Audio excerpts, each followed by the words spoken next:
Walking down the village road, the old cow heading home is my companion. I hummed a little song to keep my spirits up while switching the heavy load from one hand to the other. Opportunities aren't something you wait for. You create them. I learned that lesson a long time ago. My name is Lynn Jiao, and yes, I'm a transmigrator. Back in the 21st century, I was already in my 20s, living that flashy influencer lifestyle. Then I woke up in the body of a 3-year-old girl. That was 15 years ago. I'm 18 now, and I've spent every single one of those years stuck in this era. Going from the glittering world of social media to the 1950s where you can't even eat your fill, where a single pair of pants gets shared by the whole family. Honestly, those 15 years have been nothing but bitter tears. Being poor is one thing. Most rural families are poor right now, so I can accept that. But having a mental illness on top of it? That's just cruel. Other transmigrator girls get reborn as princesses, or at least as main characters with golden destinies. Me? I got dumped into the body of a sick little village girl. Every time I think about it, I want to smash my head against a block of tofu and end it all. Heavens, please let me try again. The original owner of this body had a strange condition. If I didn't have my knowledge from the modern world, I would have had no idea what was going on. But I recognized it. It's a psychological disorder. When I first arrived, the body was 3 years old, but so malnourished it had barely learned to walk. I was too busy adjusting to my new situation to notice anything wrong at first. I even thought maybe the original soul was still lingering inside, which scared me half to death. But over time I figured it out. I have violent tendencies. When I was little, I'd hit myself. As I grew older, I started hitting other kids. Nobody in the Lynn family paid attention. Rural kids roughhouse all the time, so it seemed normal to everyone else. But I knew something was off. My mood would spike out of nowhere. I'd feel unstoppable, full of energy, hostile toward everyone around me, sometimes even lashing out physically. I'm pretty sure it's some kind of mania, but without a proper hospital examination, I can't say for certain. So here I am, a 20-something soul trapped in a body that fights against me. For 15 years, I've been scheming and planning just to survive. The Lynn family is a big clan. My grandfather, Old Lynn, is a well-known carpenter in Lynn family village. He built 3 mud brick houses with his own hands, and after 15 years, those have been upgraded to proper tile-roofed homes. My grandmother is a tiny woman with bound feet. She doesn't even have her own name. Everyone just calls her Old Lady Lynn. She gave birth to 3 sons and 3 daughters. My father, Lin Taiju, is the eldest son. In our village, the firstborn gets the most favor, so he's the most spoiled one, and that lucky status trickled down to me a little. My mother is Wang Tsuehua. Together they had 4 kids, 2 boys, 2 girls. I have an older brother, an older sister, and a younger brother. My position in the family is awkward. The Lins are seriously patriarchal. I'm not the youngest, and I'm not the first daughter either. Whatever small bit of favor I enjoy, I earned entirely by myself. My second uncle is Lin Taisien, married to Auntie Lin Chauer, a child bride my grandparents raised from a young age. They have 3 kids. My third uncle is Lin Taigon, married to Zhao Hong. They have 2 daughters and a son. But the real success stories of the Lin family aren't the sons. They're the 3 daughters who married out. My eldest aunt married within the village and helps the family when she can, but Grandma considers her the least impressive. My second aunt married into the city. Her husband is a full-time worker at a steel factory, which made her a city person too. My third aunt married a village man, but he's the village chief, an official, however small. It was my second aunt, Lin Meihua, the one who married into the city, who changed everything for me. When I was 5, just 2 years after I transmigrated, Aunt Meihua heard some folk remedy from somewhere. Supposedly, if you raise a 5-year-old girl in your home, the soul of a baby boy will find its way to your belly, and you'll get pregnant. Aunt Meihua had been trying every remedy under the sun to conceive. The moment she heard this one, she jumped on it. She and her husband were going to adopt some random 5-year-old girl, but then she thought, why waste precious food rations on a stranger's child when her own brother had a 5-year-old daughter? She'd just take me, and once she got pregnant, she could send me back.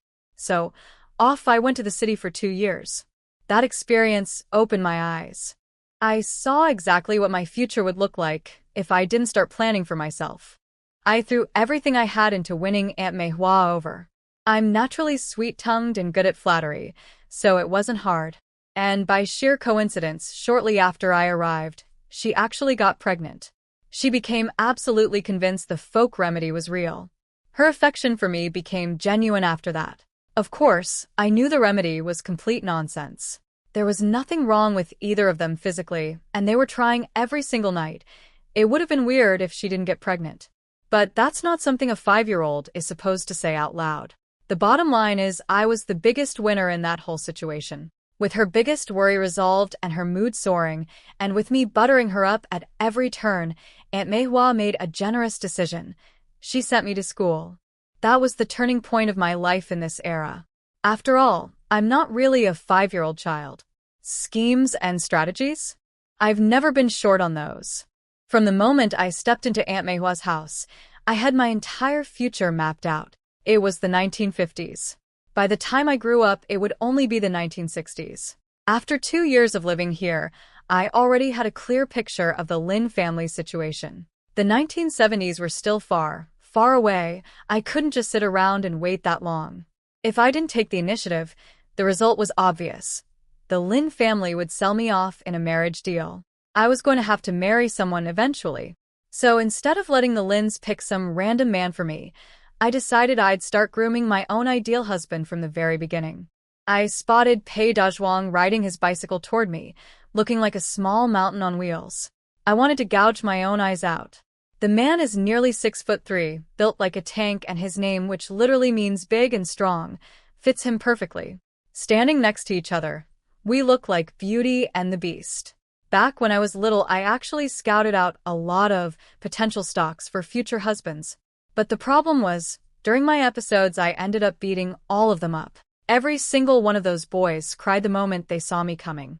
It didn't matter how cute I looked, they were terrified. I have a grown woman's mind inside a child's body. Believe me, I felt ashamed bullying little kids every day. But when my irritation flares up, I just can't control these restless fists of mine. Only this big dummy stuck around. From childhood until now, no matter how many times I hit him, he'd just grin and come right back. I couldn't chase him away no matter what I tried. Jiao Jiao.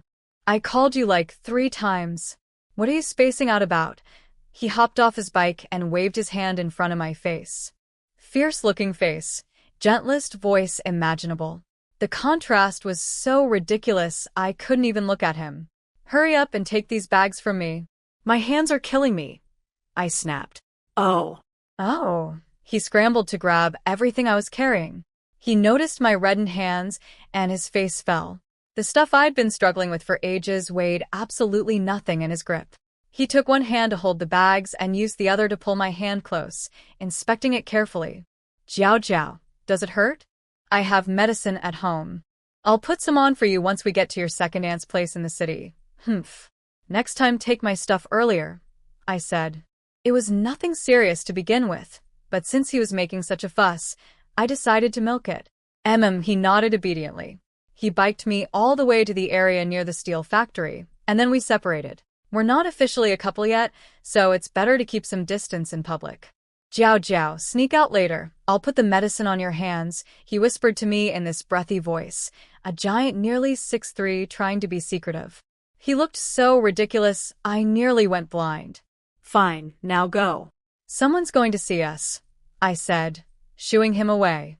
He reluctantly handed the bags back to me. Can you carry them? Maybe I should just bring them inside for you.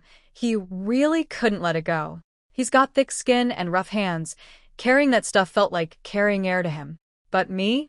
He can't stand seeing me do any heavy lifting.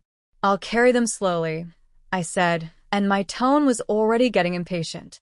This is me after years of learning to control myself.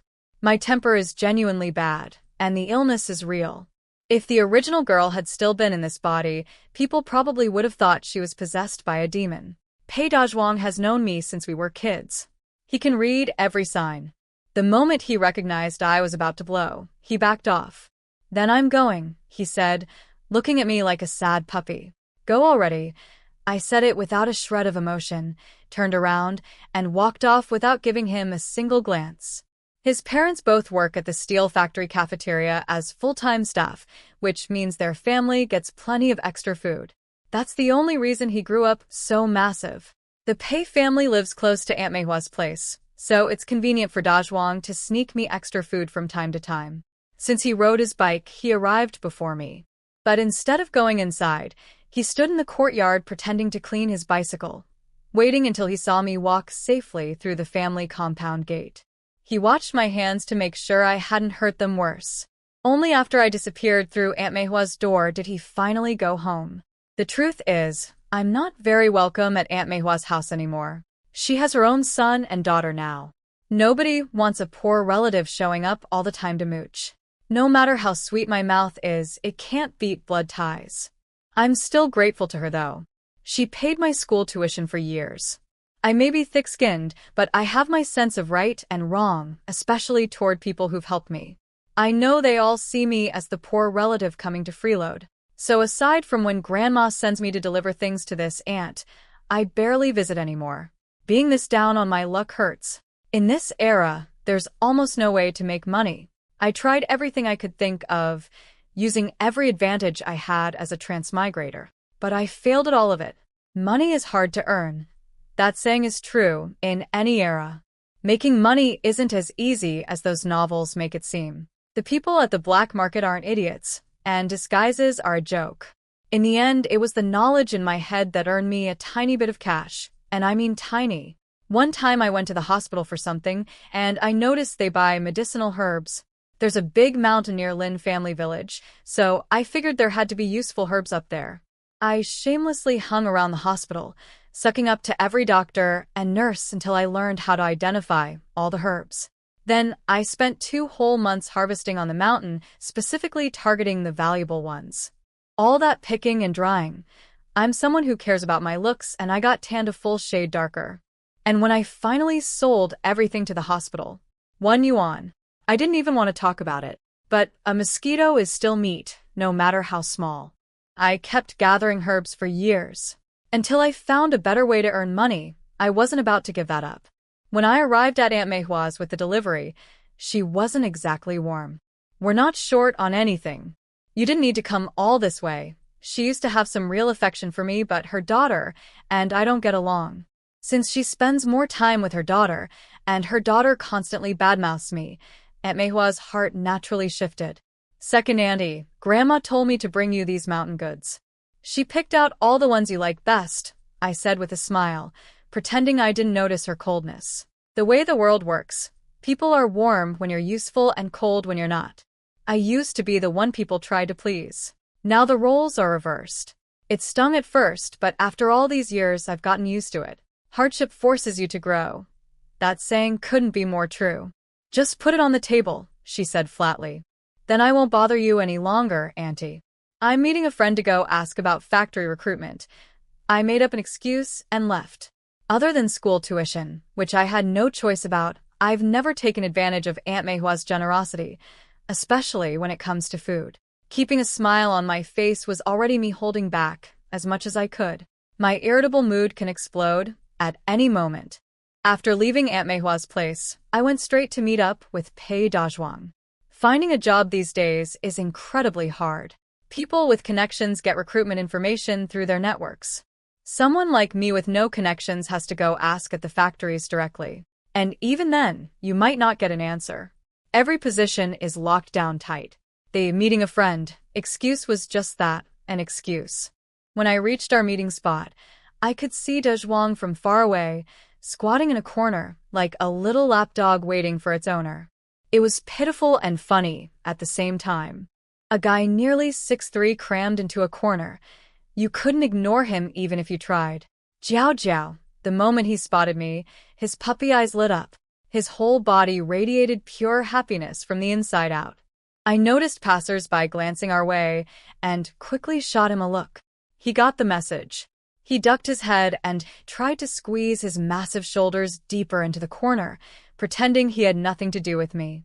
When nobody was paying attention, I quietly pulled him into a more hidden spot. I practically had him cornered against the wall, like some kind of reverse wall slam scene. Weren't you going to put medicine on my hands? I held them out to him. They look even worse than before. I should have carried the bags inside for you. He stared at my red hands, his face full of pain. Dwang, did you find a job yet? I poked at his rock-hard arm muscles. I'm genuinely worried. The Lynn family has already started looking for marriage matches for me. Because I'm the only granddaughter in the family who went to school, they're rubbing their hands together, planning to sell me off for a good bride price. If I don't find work soon, I'm going to have to run away from home. Yeah, I found one. I'm going to be a cook at the state-run restaurant. I was speechless. Like father, like son.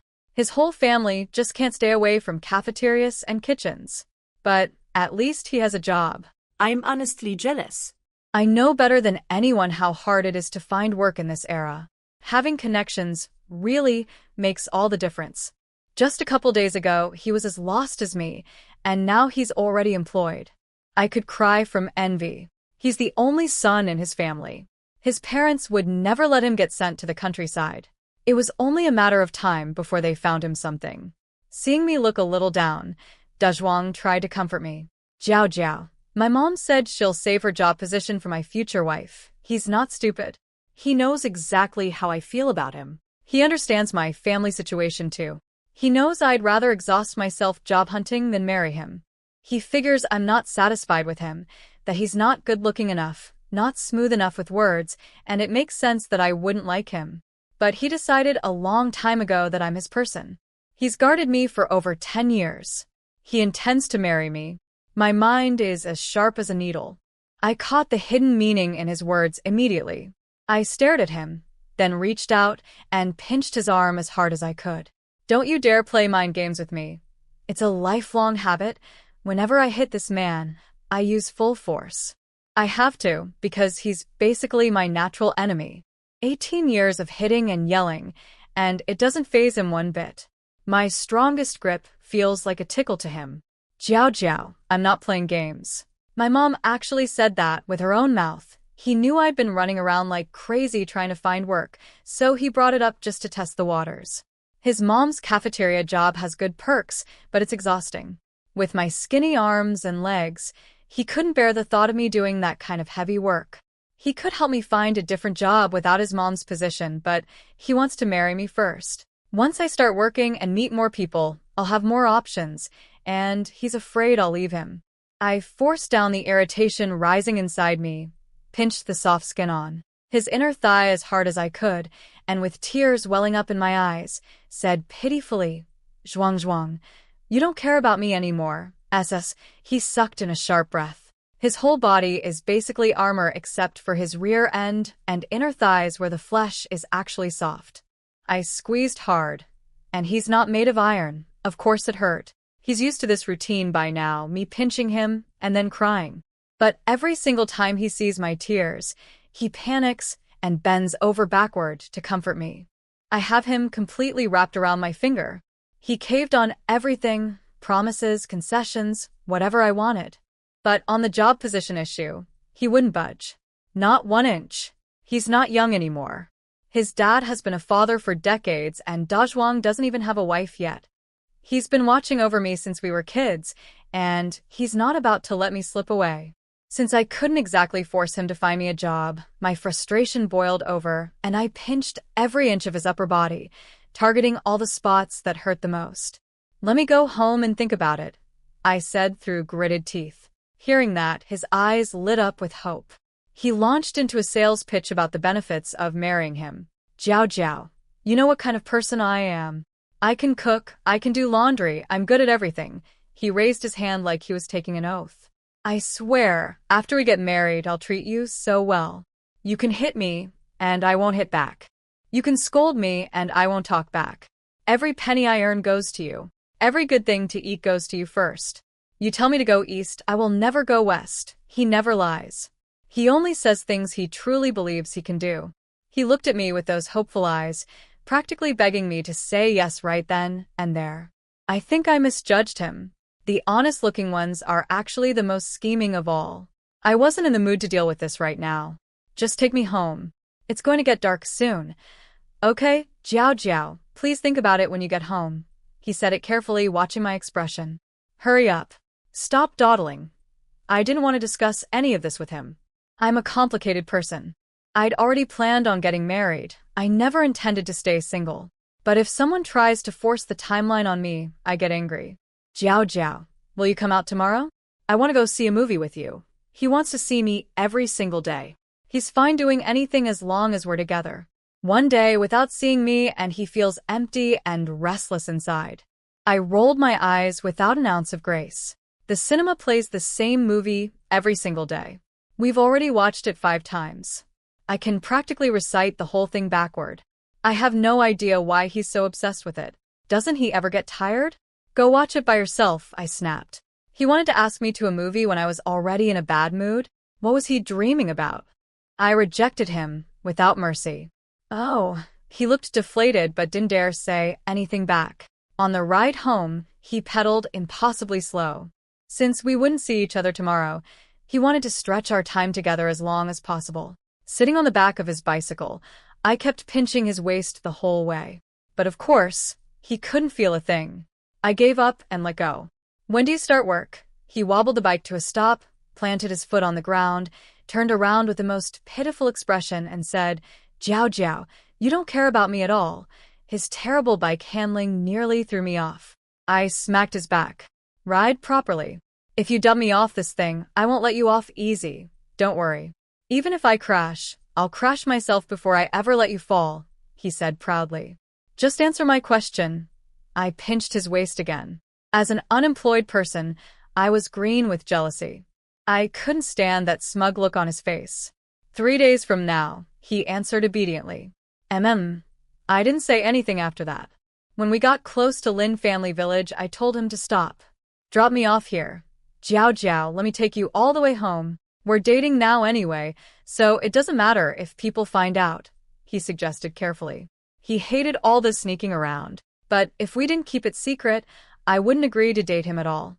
He wanted the whole world to know I was his girlfriend. We've only been dating for 2 months. Nothing's settled yet. We'll go public after we've figured things out, I said. We grew up together, sure, but in my mind we've only been a couple for a little over 2 months since after we graduated. Dwang didn't see it that way at all. The second I said, 2 months, he got worked up. What do you mean 2 months? We've been together for 15 years. He'd been feeding me his cookies and candy since we were little kids. For 15 whole years, whenever his family bought anything good, he'd save it and bring it to school for me. He'd only eat whatever I left behind. He still remembers this one time his mom bought him a popsicle. He wanted to save it for me until the next day at school. It melted right in his hand. Neither of us got to eat it. He cried over that. He's been that good to me, and I still won't acknowledge him. He was genuinely hurt. I've only been in this era for 15 years total, and he's claiming we've been dating for all 15 of them. That's slander against my reputation. We've known each other for 15 years. We have not been dating for 15 years. I corrected him. Jiao Jiao, how can you be like this? He looked like he was about to cry. His voice was actually trembling.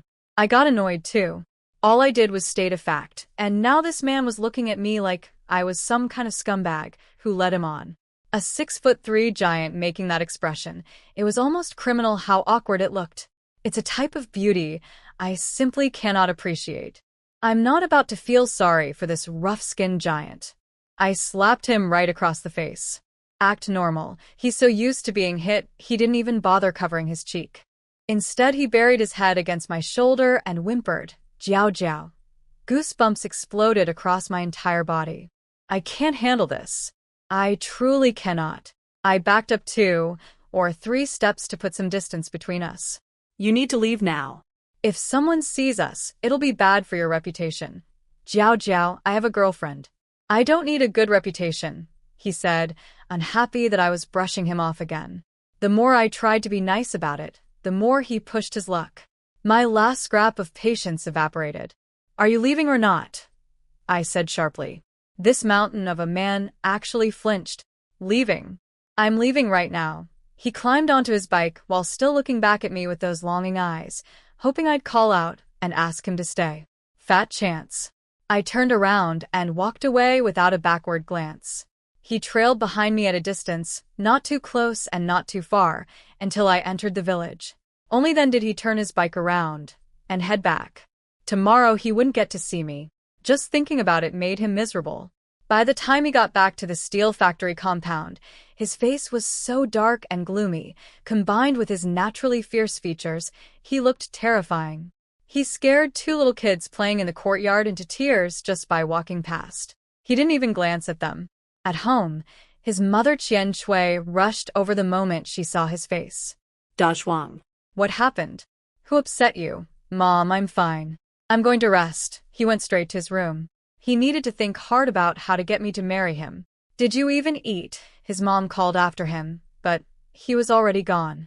This kid, people's lives really aren't the same. Dwang goes home to a mother who fusses over him. I go home to mockery. Oh look, the Lynn family city girl is back. Third Aunt Xiaohong greeted me in that sarcastic, passive-aggressive tone of hers. Big families that haven't split up yet are full of conflict. The tiniest thing can start a screaming match. I don't have any feelings for anyone in the Lin family except my parents. I raised my hand and waved it in Xiaohong's direction, my eyes full of warning. Say one more word, and this hand is going to land on your face. She shut up. She knows I take advantage of being the favorite in this house. I bully whoever I want, and I've even hit her before. She was furious, but she didn't dare provoke me further. I don't have my own room here. Between our branch and the other two, there are 5 girls total, 2 from my parents, 1 from second uncle, and 2 from third uncle. We all share one heated brick bed. At night, I can barely roll over without landing on top of someone. It's a little better now. My eldest cousin from second uncle's family got married and moved out, so we're down to 4 on the bed. But honestly, by Lin family village standards, this is already decent. Some families have 6 or 7 people crammed onto one bed. The moment I walked into the room, 3 pairs of jealous eyes locked onto me. It's been like this since I was little. I'm used to it. If I were the only girl in the family, it might be different. But 5 girls sharing everything, with resources split unfairly, this is what you get. It's not like I can give up my spot at school. I'm not that noble. Sure, I already have all the knowledge in my head from my past life, but nobody knows that. I need the process, and more importantly, I need that diploma. I actually tried to teach the other girls in the family once. I was excited about it, but they didn't want to learn, so I dropped it. I ignored the 3 pairs of jealous eyes and went straight to bed. They can be jealous all they want. None of them dare do anything about it. I'd barely laid down when my mother Wang Suihua came in. She called me out right in front of my sister and cousins, not even trying to be subtle about it. Once we were in her room, she shut the door and asked me with an eager expression, "Jiao Jiao, how's the job search going?" I hadn't found anything. But I absolutely couldn't say that. My parents treat me well, sure, but only as long as I don't threaten their 2 sons' interests. My older sister doesn't even have a real name. She's still called Lin Sanny, third girl Lin. If Aunt Meihua hadn't taken me to the city for those 2 years, my name would have been Lin Sinny, fourth girl. My eyes darted around as an idea formed. I grabbed Mom's arm and put on my sweetest, most spoiled voice. "Mom, I have a lead on a job, but I need some money. I'm usually away at school in the city, so I'm not home often enough to get mistreated. And because I know how to be sweet, I can always squeeze a bit of living money out of my parents when I visit." "How much?" The moment she heard money, Mom got nervous. She wants me to become a city person too, but the family hasn't split up yet, and she barely has any savings. I held up 5 fingers. 500. Her voice shot up and her face went pale with shock. She could sell me and still not come up with that kind of money. I nodded. I'd been saving this as a last resort, buying a job position. But after 2 months of searching with nothing to show for it and no hope on the horizon, I figured I'd test the waters with my family first. If it doesn't work out, I'll just get married. Can't find a job. Can't come up with 500 yuan. I might be the most pathetic transmigrator in history. Mom looked dazed. "Sweetheart, your father and I don't have that kind of money." "Mom, do you think if I asked Grandpa and Grandma they'd chip in?" I already knew the answer. They'd never pay, and worse, They try to steal the job opportunity and give it to one of their grandsons. But that wasn't why I brought it up. I wanted Mom to start thinking of a solution on her own. When dealing with shameless people, you have to be even more shameless. I can't bring myself to do certain things for the sake of face, but Mom can. She's always been the type to pester until she gets what she wants. I wasn't worried about Mom trying to take the opportunity for my siblings either. My older brother is the quiet type. Even if you pushed him to go to the city, he wouldn't want to. Plus, he's learning carpentry from Grandpa and earning decent work points. My little brother is still in school and too young. And my sister? She has even less standing with our parents than I do. Absolutely not, Mom said immediately. You know what those two are like. They'd never spend money on you. They'd just snatch the job and give it to your second uncle's boy, Lynn, who, Mom thought I was being naive. Why should your job go to someone else? She can tell the difference between her own daughter and a nephew, at least. Getting into the city, from the countryside, isn't easy. 500 yuan made her heart ache something fierce, but she didn't think it was too expensive. If her daughter becomes a city person someday, she'd laugh about it in her sleep. Let all those village women be jealous. Mom, then what else can we do? Help me think of something, I said, a glint flashing in my eyes. Maybe I could borrow the money for you? From my side of the family, Mom couldn't think of anything better. Let me think about it some more, I said, a little disappointed. The truth is, I've saved up some money over the years. Not much, about 200 yuan. Some came from selling herbs, some from secretly selling things on the side, and a good chunk of it I swindled from pay Dwang when we were kids. I've kept it all untouched. Originally, I was saving up to escape to Hong Kong. But after I figured out how remote my location is, middle of nowhere, no village nearby, no town in sight, I gave up on that idea. The journey alone would be nearly impossible, let alone for a girl with zero physical strength. Since I didn't need the money for that anymore, I just kept saving. The real question eating at me now is whether to get married or not. If I marry Dwang, the job problem solves itself. I won't need to buy a position. But selfishly, I don't want to marry yet. I want to wait until conditions improve, so I can have better choices. But this era is brutal for women. A rural girl who's still single in her early 20s is practically an old maid. There'd be gossip, and worse, some village thug might set his sights on me. By then it'd be too late for regrets. Logically, I raised Dwang exactly to my specifications since we were children. I should be satisfied. But women are complicated creatures. I'm selfish. I always hope I'll stumble into something even better. At dinner, I looked at the food on the table and my face turned green. Under Grandma Lynn's watchful glare, I picked up 2 bites of food. When I reached for a third, she stopped me cold. You worthless girl. You don't do any work around here. What do you need to eat so much for? She has a pile of grandchildren and she's never liked me, the 4th granddaughter who picked up city heirs. I don't do any work and I cost money. No other family in the village sends a girl to school in the city. The only reason they could afford it is because the family has a decent foundation. But her precious grandsons haven't gotten the chance to study in the city. So why should this money-losing girl? She's had it out for me for a long time. Grandma, your heart is so crooked it's tucked under your armpit. Watch out, when I make it big someday, I'll buy gifts for everyone in the family except you, I said. She's technically my grandmother, so I can't hit her or go too far with my words. A weak little threat was all I could manage. First brother's wife. Control that money-losing thing you gave birth to. She dares talk to me like that to my face? When I'm old, she'll probably bury me alive. Grandma slammed her chopsticks against her bowl. Grandma, don't worry. I definitely won't bury you alive. I'll wait until you stop breathing first.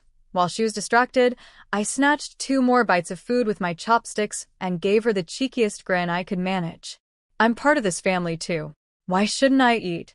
I'm not just going to eat. I'm going to eat until I'm full. Because if I don't fill up at the table, I'll go hungry. I share a room with my sister and cousins, so sneaking extra food later isn't an option.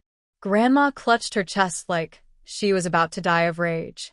In her mind, I was cursing her. Ungrateful granddaughter. Eldest son. Eldest daughter-in-law. Are you trying to let this girl kill me?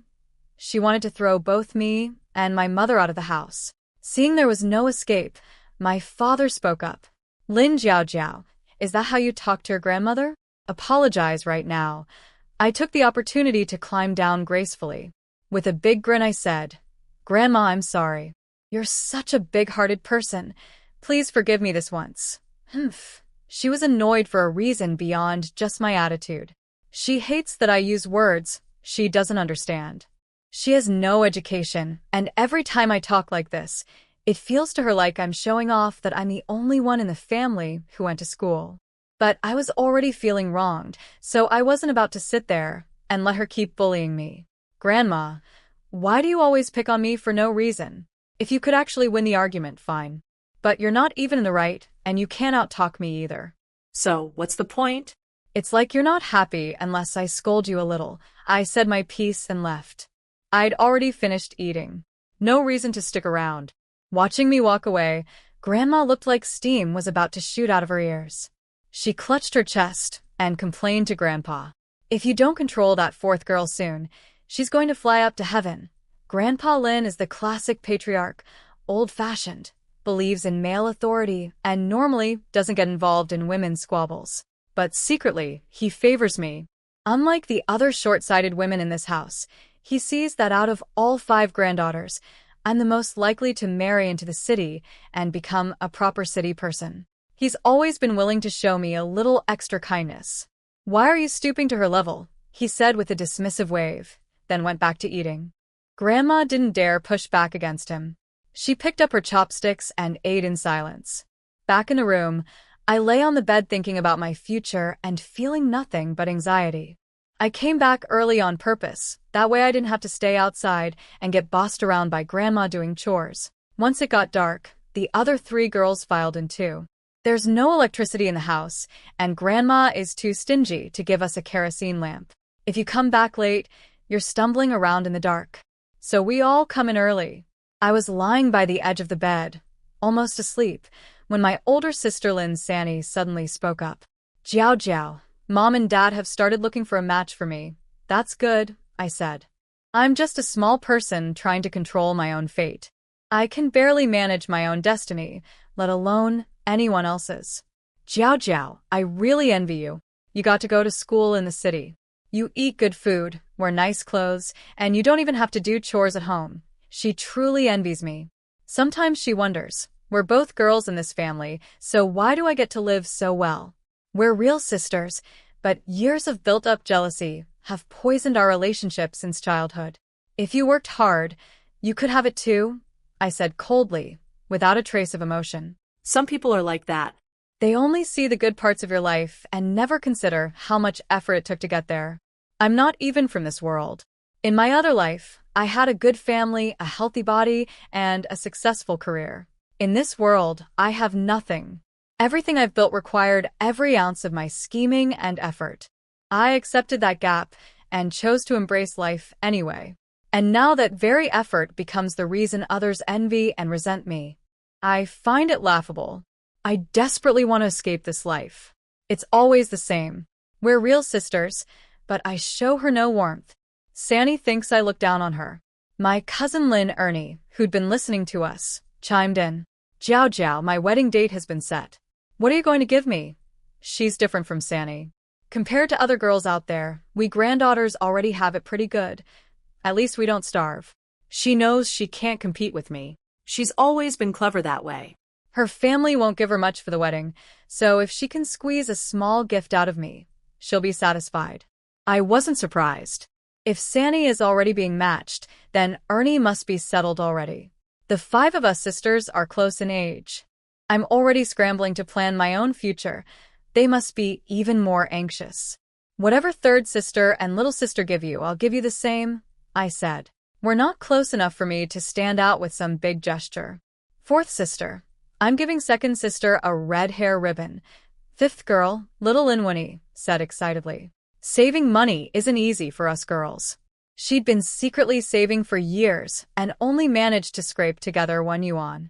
She gave big sister a red ribbon for her wedding too, and she plans to treat all of us equally. I'll give second sister a box of clam oil cream, Sanny said. After Ernie marries out, Sanny will be next. Whatever she gives now, she'll get back in return. so she didn't mind being a little generous this time.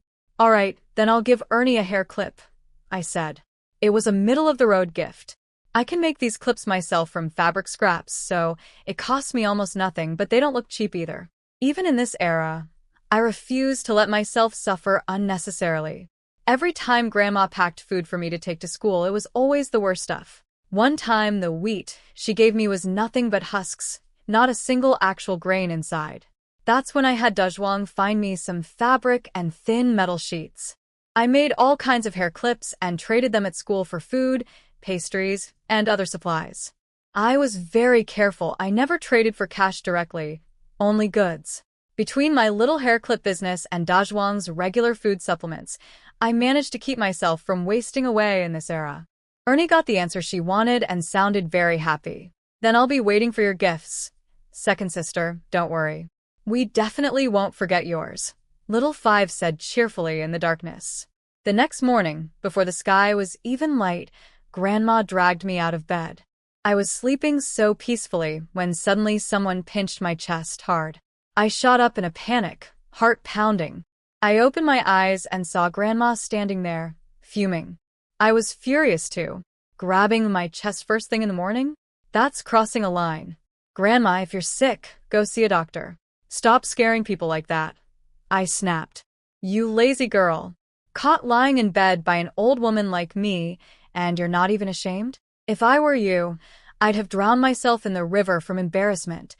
She slapped her own face for dramatic effect. She's never liked me. According to her, I look like a fox spirit, and all I do is argue with her. A total lazy bum. Well, Grandma, by that logic, the river must be full of your ghosts by now. I shot back. My chest was still throbbing with pain. Good mood? Not a chance. Why did my eldest son have to give birth to such an ungrateful wretch? Are you just waiting for me to die? She clutched her chest, barely able to speak. Grandma, don't say that. I can't wait to be filial to you. We're just talking here. After all, you're the one who's been caught in bed plenty of times yourself. I grabbed my clothes and backed up to the far end of the bed, keeping my eyes on her in case she tried to swing at me.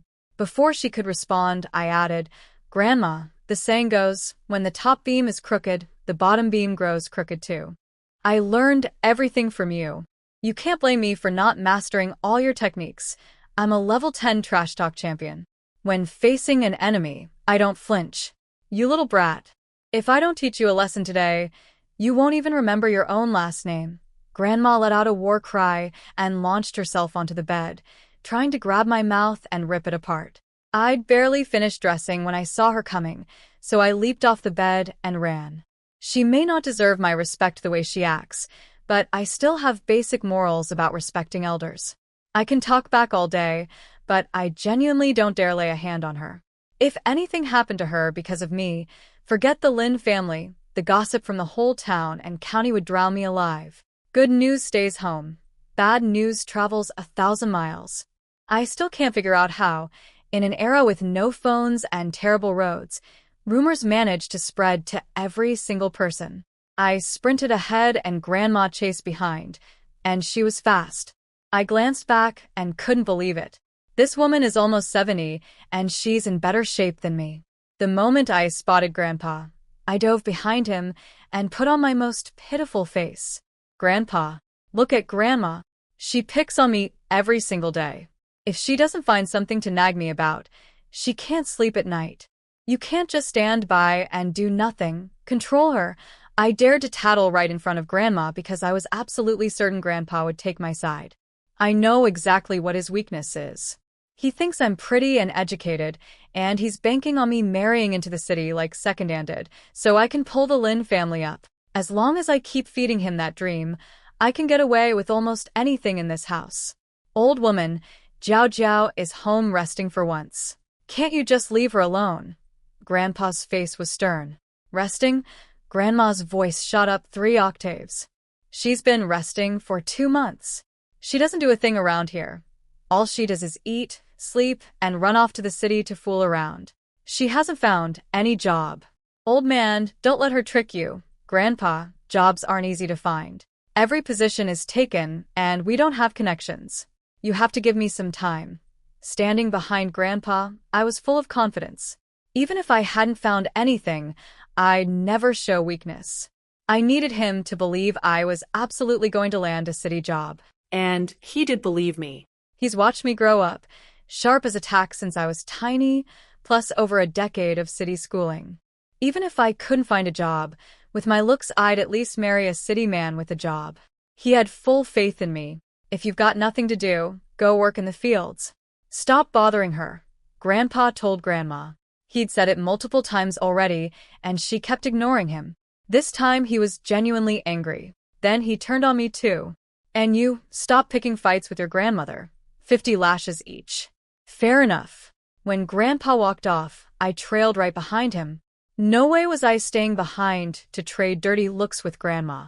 I'm small, weak, and pitiful. I'm scared of getting beaten up.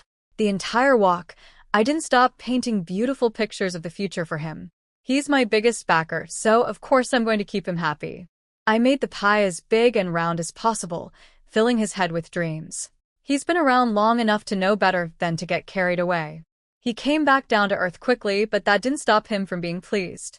I don't expect you to be that filial. Just help out your brothers when you make it big.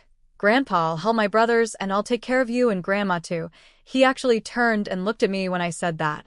I understood immediately. Grandpa, don't let the arguing fool you.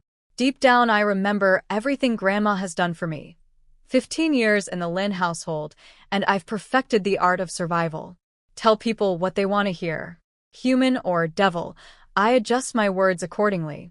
It doesn't matter what I actually think, as long as I keep everyone wrapped around my finger. Honestly, I think my mental condition is partly from overusing my brain.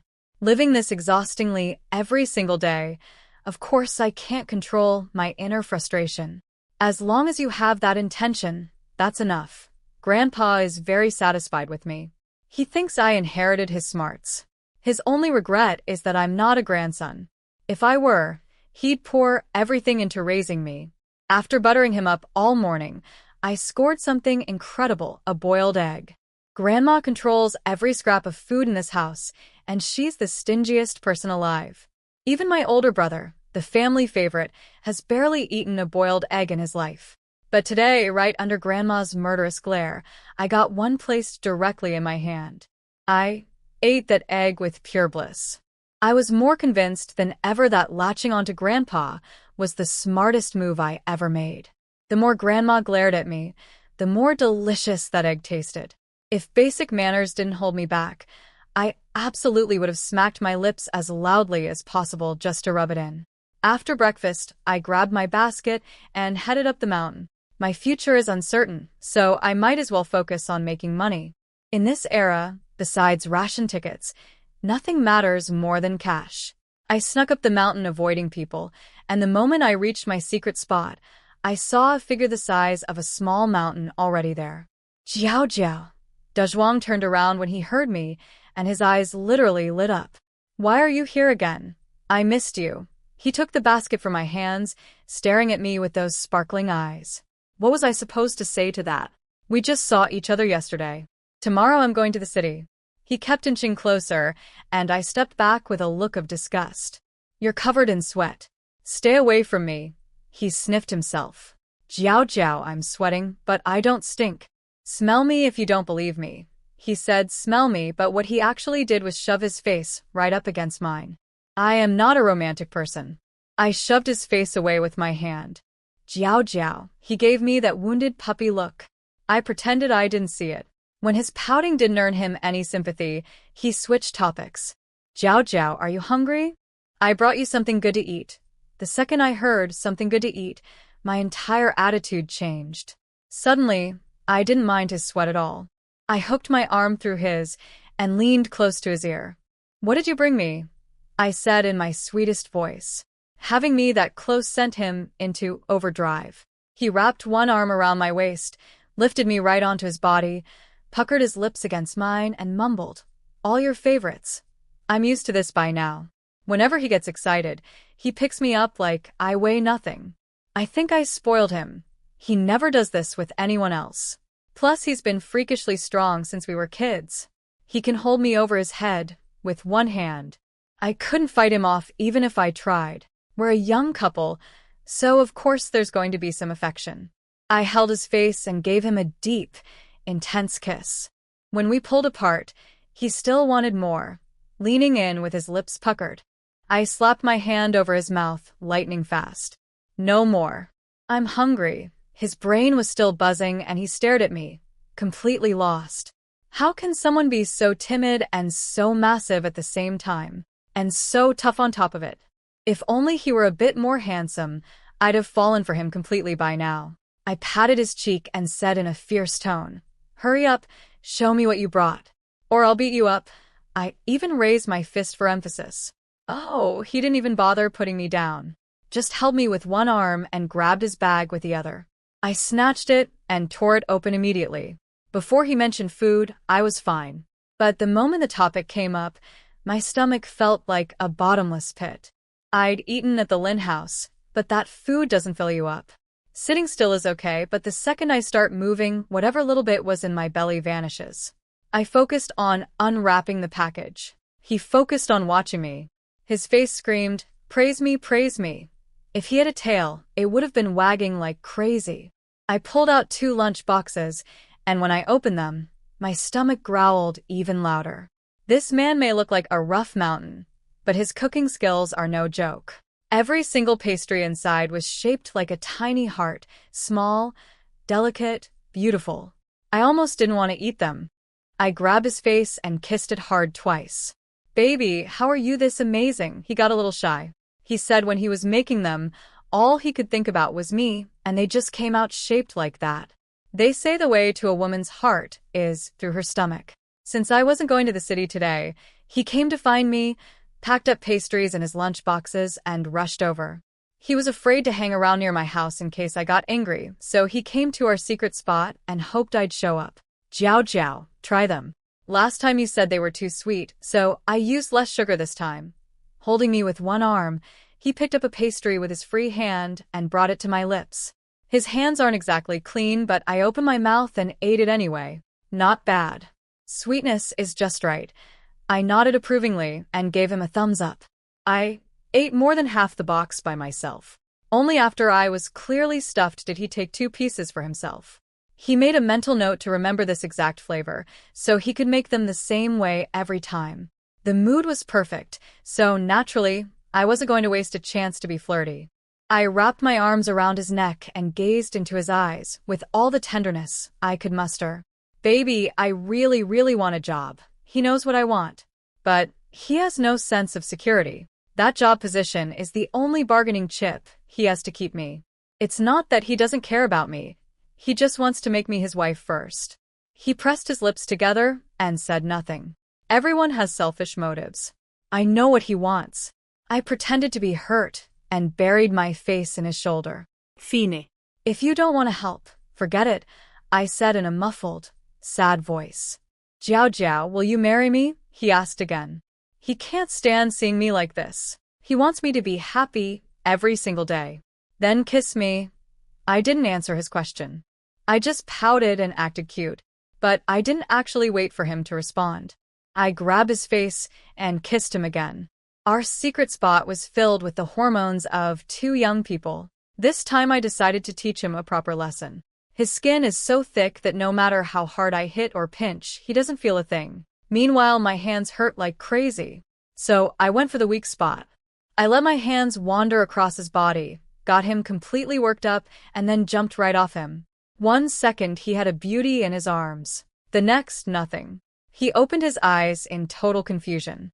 "Jiao Jiao," I let out a cold little humph. This is what he gets for playing mind games with me every day. Did he think I wasn't suffering too? I watched him squirm with a smug little grin on my face. But the very next second my smugness died.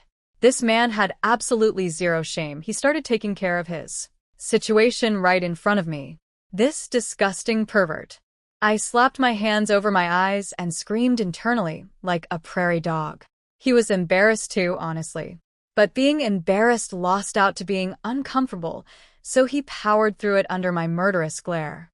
Listening to his heavy breathing, my fingers, still covering my eyes, slowly spread apart, leaving a very generous gap. "Fine. I admit it.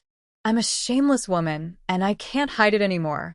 His hands were busy, but his eyes never left me. When he caught me peeking, it only made things worse for him. After he finished, I couldn't look him in the eye. My brain was stuck replaying what I'd just witnessed. He was even more embarrassed than me. He'd acted on pure impulse and adrenaline, and now that the heat had passed, his entire body turned red as a boiled shrimp. He shuffled toward me in tiny little steps, inch by inch, until he was close enough to secretly grab my hand. When he saw my blank expression, panic flooded his face. "Jiao Jiao, I'm not usually like that. I don't know what came over me." He looked at the sky, the ground, anywhere but my eyes. I've seen his true colors now. I don't believe a single word he says. There's not one good man under heaven. I coldly pulled my hand away and just watched him scramble for excuses. Jiao Jiao. He wanted to slap himself. What was he thinking doing that in front of me? He figured my opinion of him must have hit rock bottom. He looked completely defeated. So there we were, me walking ahead, him trailing behind like a kicked dog. I was seriously gathering herbs. Every plant I recognized got pulled. He carried my basket and kept stealing glances at me, looking like he wanted to drop to his knees on a washboard right then and there. Free labor is free labor. I didn't say a single word to him, but I didn't hold back on assigning him work either. Making money is hard. I sighed under the blazing sun. Even with him fanning me constantly, it was useless. Sweat poured down my forehead. I don't even own a watch. I can only guess the time by looking at the sky. By now the Lynn family should be coming back from work. Time for me to head home too. I glanced at the eager puppy dog expression beside me. Unbearable. I'm going home. You should leave too. Even though he was drenched in his own sweat, he hadn't stopped fanning me for a second. Jiao Jiao, I'm really sorry. Hit me. Just please don't ignore me. He grabbed my hand and started slapping it against his own face. Pervert, I said, and smacked his arm. Jiao Jiao, hit my face instead. Hitting my arm will hurt your hand. He guided my hand to his cheek. His entire body is rock hard. The only places I can hit without hurting myself are his face and his rear end. Actually, he wanted me to hit his butt because it's softer and would hurt my hand less. But he was afraid I'd find that weird, so he offered his face as a compromise. This man is the definition of a simp. Simp hard enough, and eventually you get everything. I need to go home for dinner. You should head back too. I didn't want to waste any more time with him. I turned to leave. He followed behind me like a little housewife and said hopefully, Jiao Jiao, how about I take you to the state-run restaurant for dinner instead? I never make myself suffer when there's a better option. I agreed without a second of hesitation. Eating at the Lynn house means getting dirty looks for every extra bite. Not a single peaceful moment. Why force myself through that? Wait for me at the village entrance. I'll go tell my family first. Okay, he was thrilled.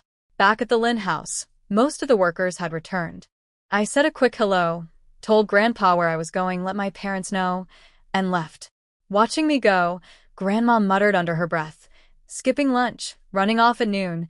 That little fox spirit is definitely going to see a man. She never misses a chance to trash talk me.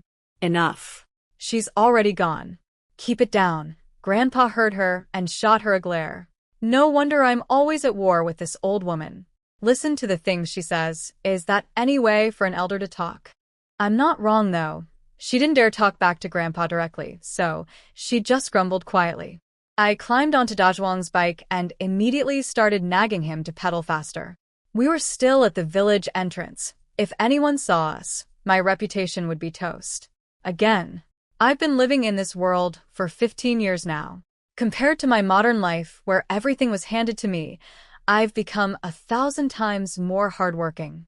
But somehow my village reputation is still lazy and greedy. In the villagers' eyes, aside from my face and a few years of school, I have absolutely nothing going for me. I've barely interacted with most of them, so my reputation really shouldn't be this bad. I strongly suspect Grandma has been bad-mouthing me behind my back. Once we were far enough from the village, Dwang spoke up. Jiao Jiao, I heard the department store got a new type of snow cream imported from Shanghai. Want to go check it out after we eat? He'd actually known about this for a while, but the cream was so popular he couldn't get his hands on it despite multiple trips. This time he had someone inside the store hold one back for him. He wanted to surprise me. I still have 2 jars I haven't finished yet, I said without thinking.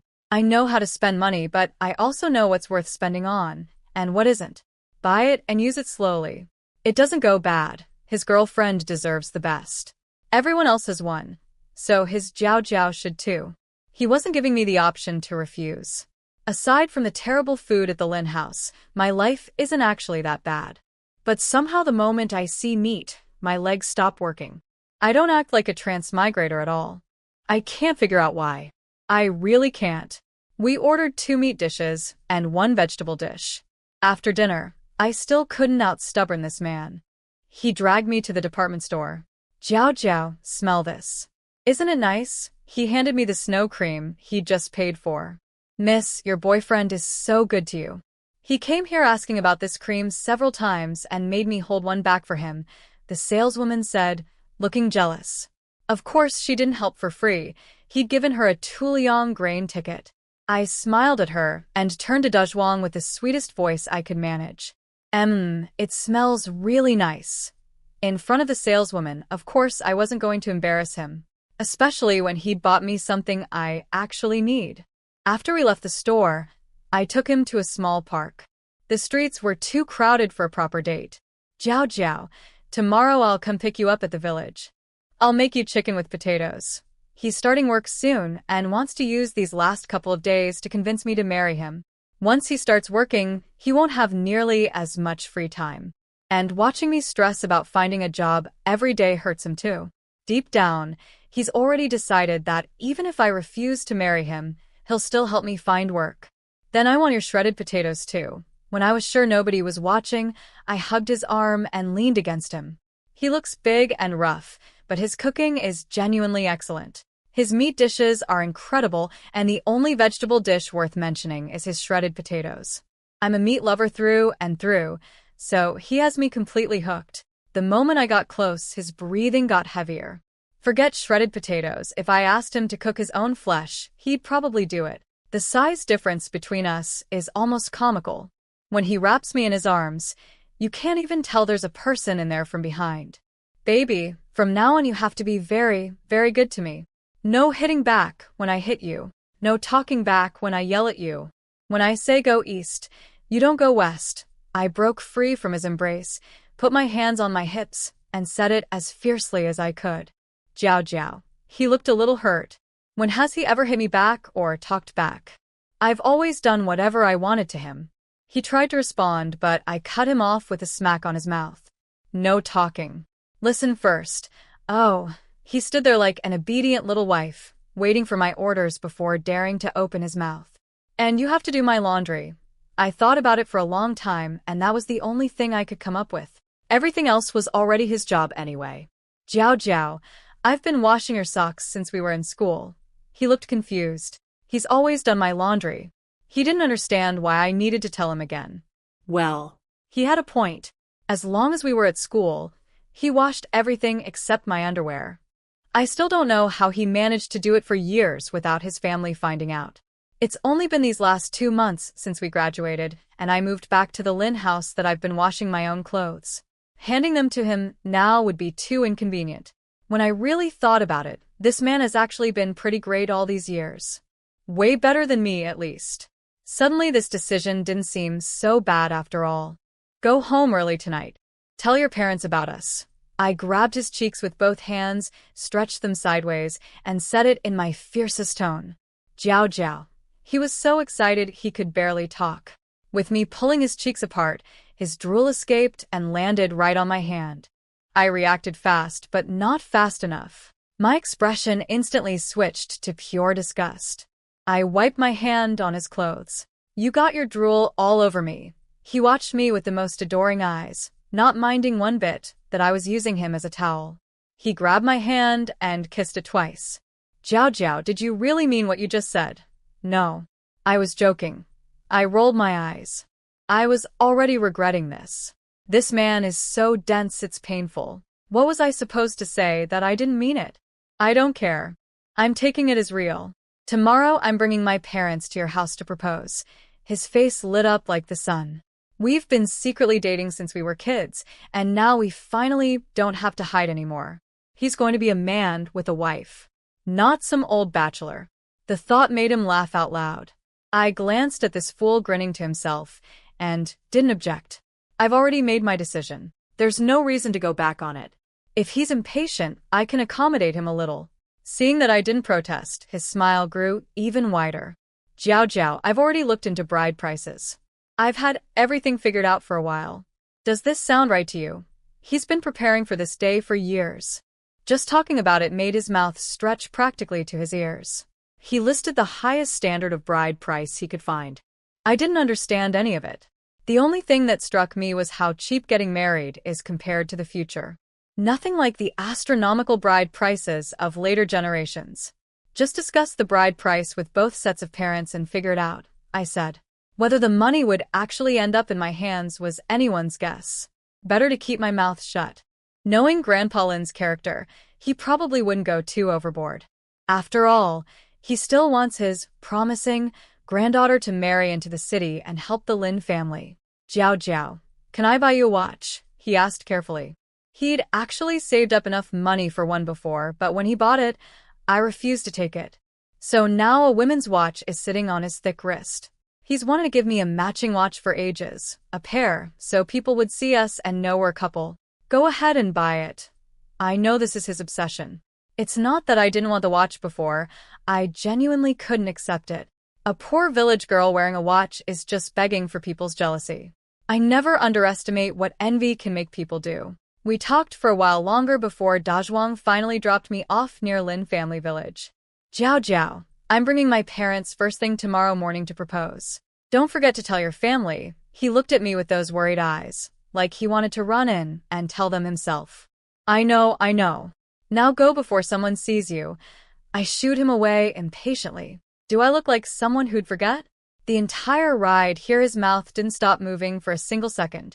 He said the same thing over and over until my ears grew calluses. Am I really that embarrassing? I still can't be seen. His face crumpled with hurt. I'd already agreed to let him come propose tomorrow. Why was I still hiding him? He knows he's not handsome, but he didn't think he was that bad. He looked up at me with those pitiful eyes, practically willing himself to squeeze out a couple of tears. I checked left and right. Nobody around. I leaned in and gave him a quick peck on the cheek. Baby, come early tomorrow, okay? I've mastered the art of handling this man. If I hadn't, there's no way he'd have stayed devoted to me all these years. His face turned red. After tomorrow, I'll be his wife.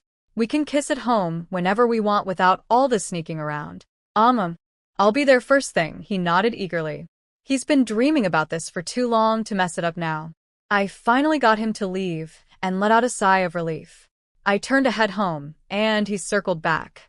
Jiao, what do you want for breakfast tomorrow? I'll bring it to you. I like everything you make. I touched his face and said it with all the warmth I could muster. That made him so happy that when he rode off, his bike was practically flying.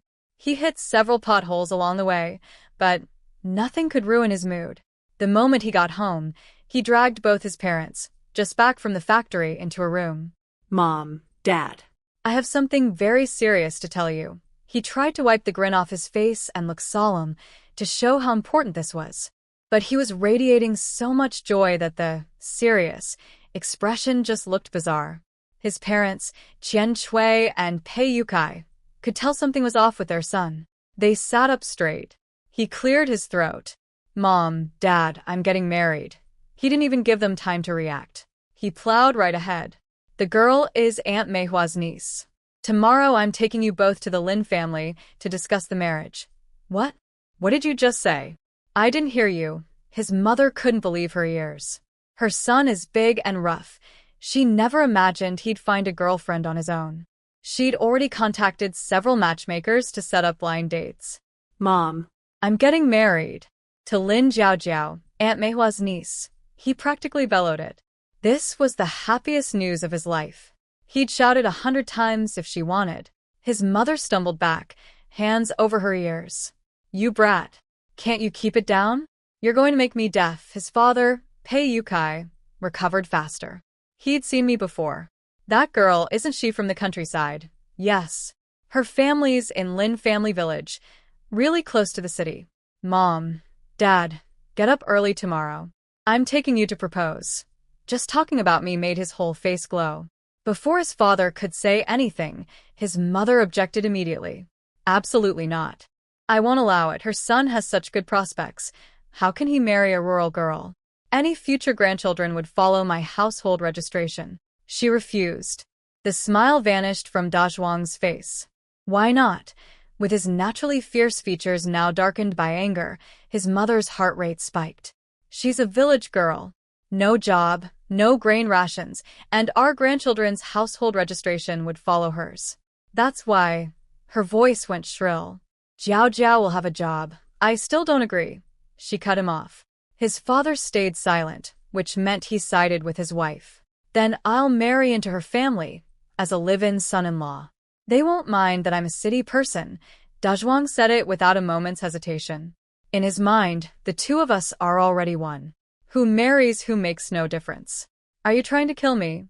His mother clutched her chest, pointing at him, barely able to breathe. Mom, you won't let me marry her, and you won't let me join her family. Do you want your son to be a bachelor forever? He said it matter-of-factly. He's lucky these are his parents.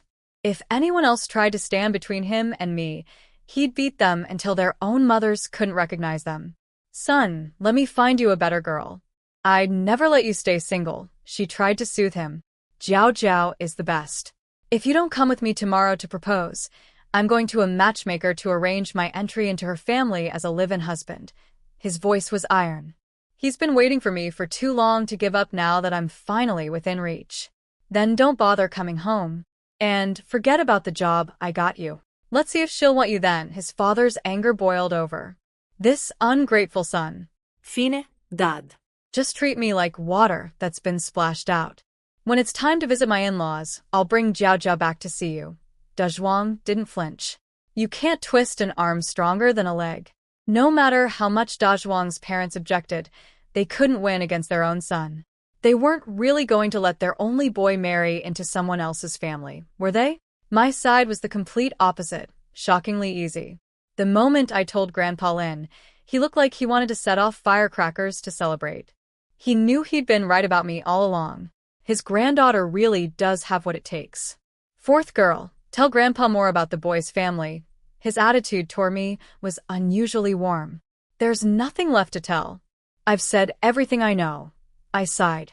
My mouth was dry from talking, and he still wanted more. Nothing left. He looked disappointed, like he wanted to dig up every last detail about the groom's family. They're coming to propose tomorrow, right? He confirmed. Yes. First thing in the morning. I nodded. The second he got my confirmation, he turned to Grandma, who was standing there in a daze. Old woman. Hurry up. Get this house cleaned. We can't let them come here and laugh at us. Grandma looked me up and down. The more she stared, the more convinced she became that whoever was coming tomorrow had been tricked by my fox spirit face. She sighed and told the daughters-in-law to start cleaning. When nobody was looking, my mother pulled me into a corner. Sweetheart, you didn't lie to your grandfather, did you? A city boy is really coming to propose tomorrow? She doesn't doubt me exactly. It's just that this is too sudden. 2 days ago, I was stressing about money to buy a job, and now I'm bringing home a fiancé? It didn't feel real. When he shows up tomorrow, you'll see for yourself, I said with a grin. Once Dwang walks through that door, they won't have a choice but to believe it. At dinner, the news earned me another boiled egg. Under a table full of envious stares, I calmly ate every bite. I was about to head back to my room as usual when Grandpa stopped me. Fourth girl, wait. I have something to say. He looked around the table, cleared his throat with exaggerated authority, and put on his full patriarch act. Tomorrow, fourth girl's boyfriend is coming to propose. Everyone wake up early and clean the house. Eldest son, go into the city and buy 2 gin of pork.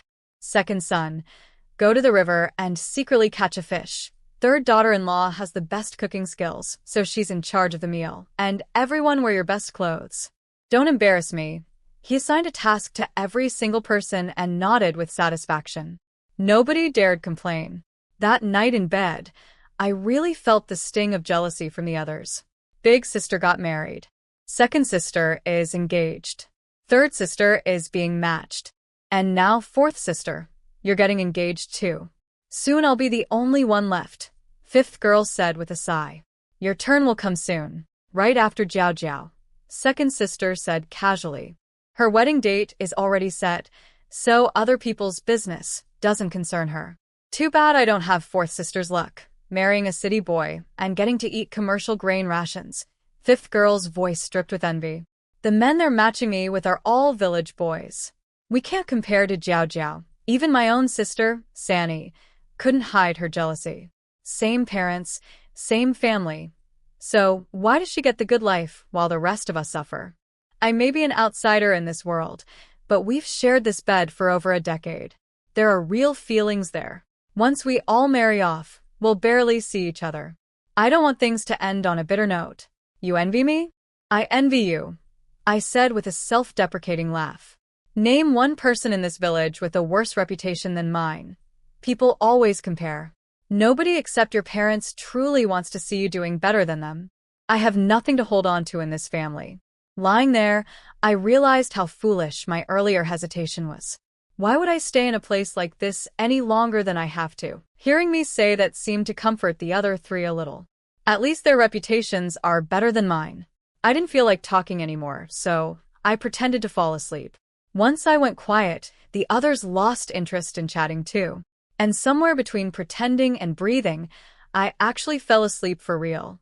Dwang, on the other hand, was so excited he didn't sleep a wink all night. Before dawn the next day, he was already up.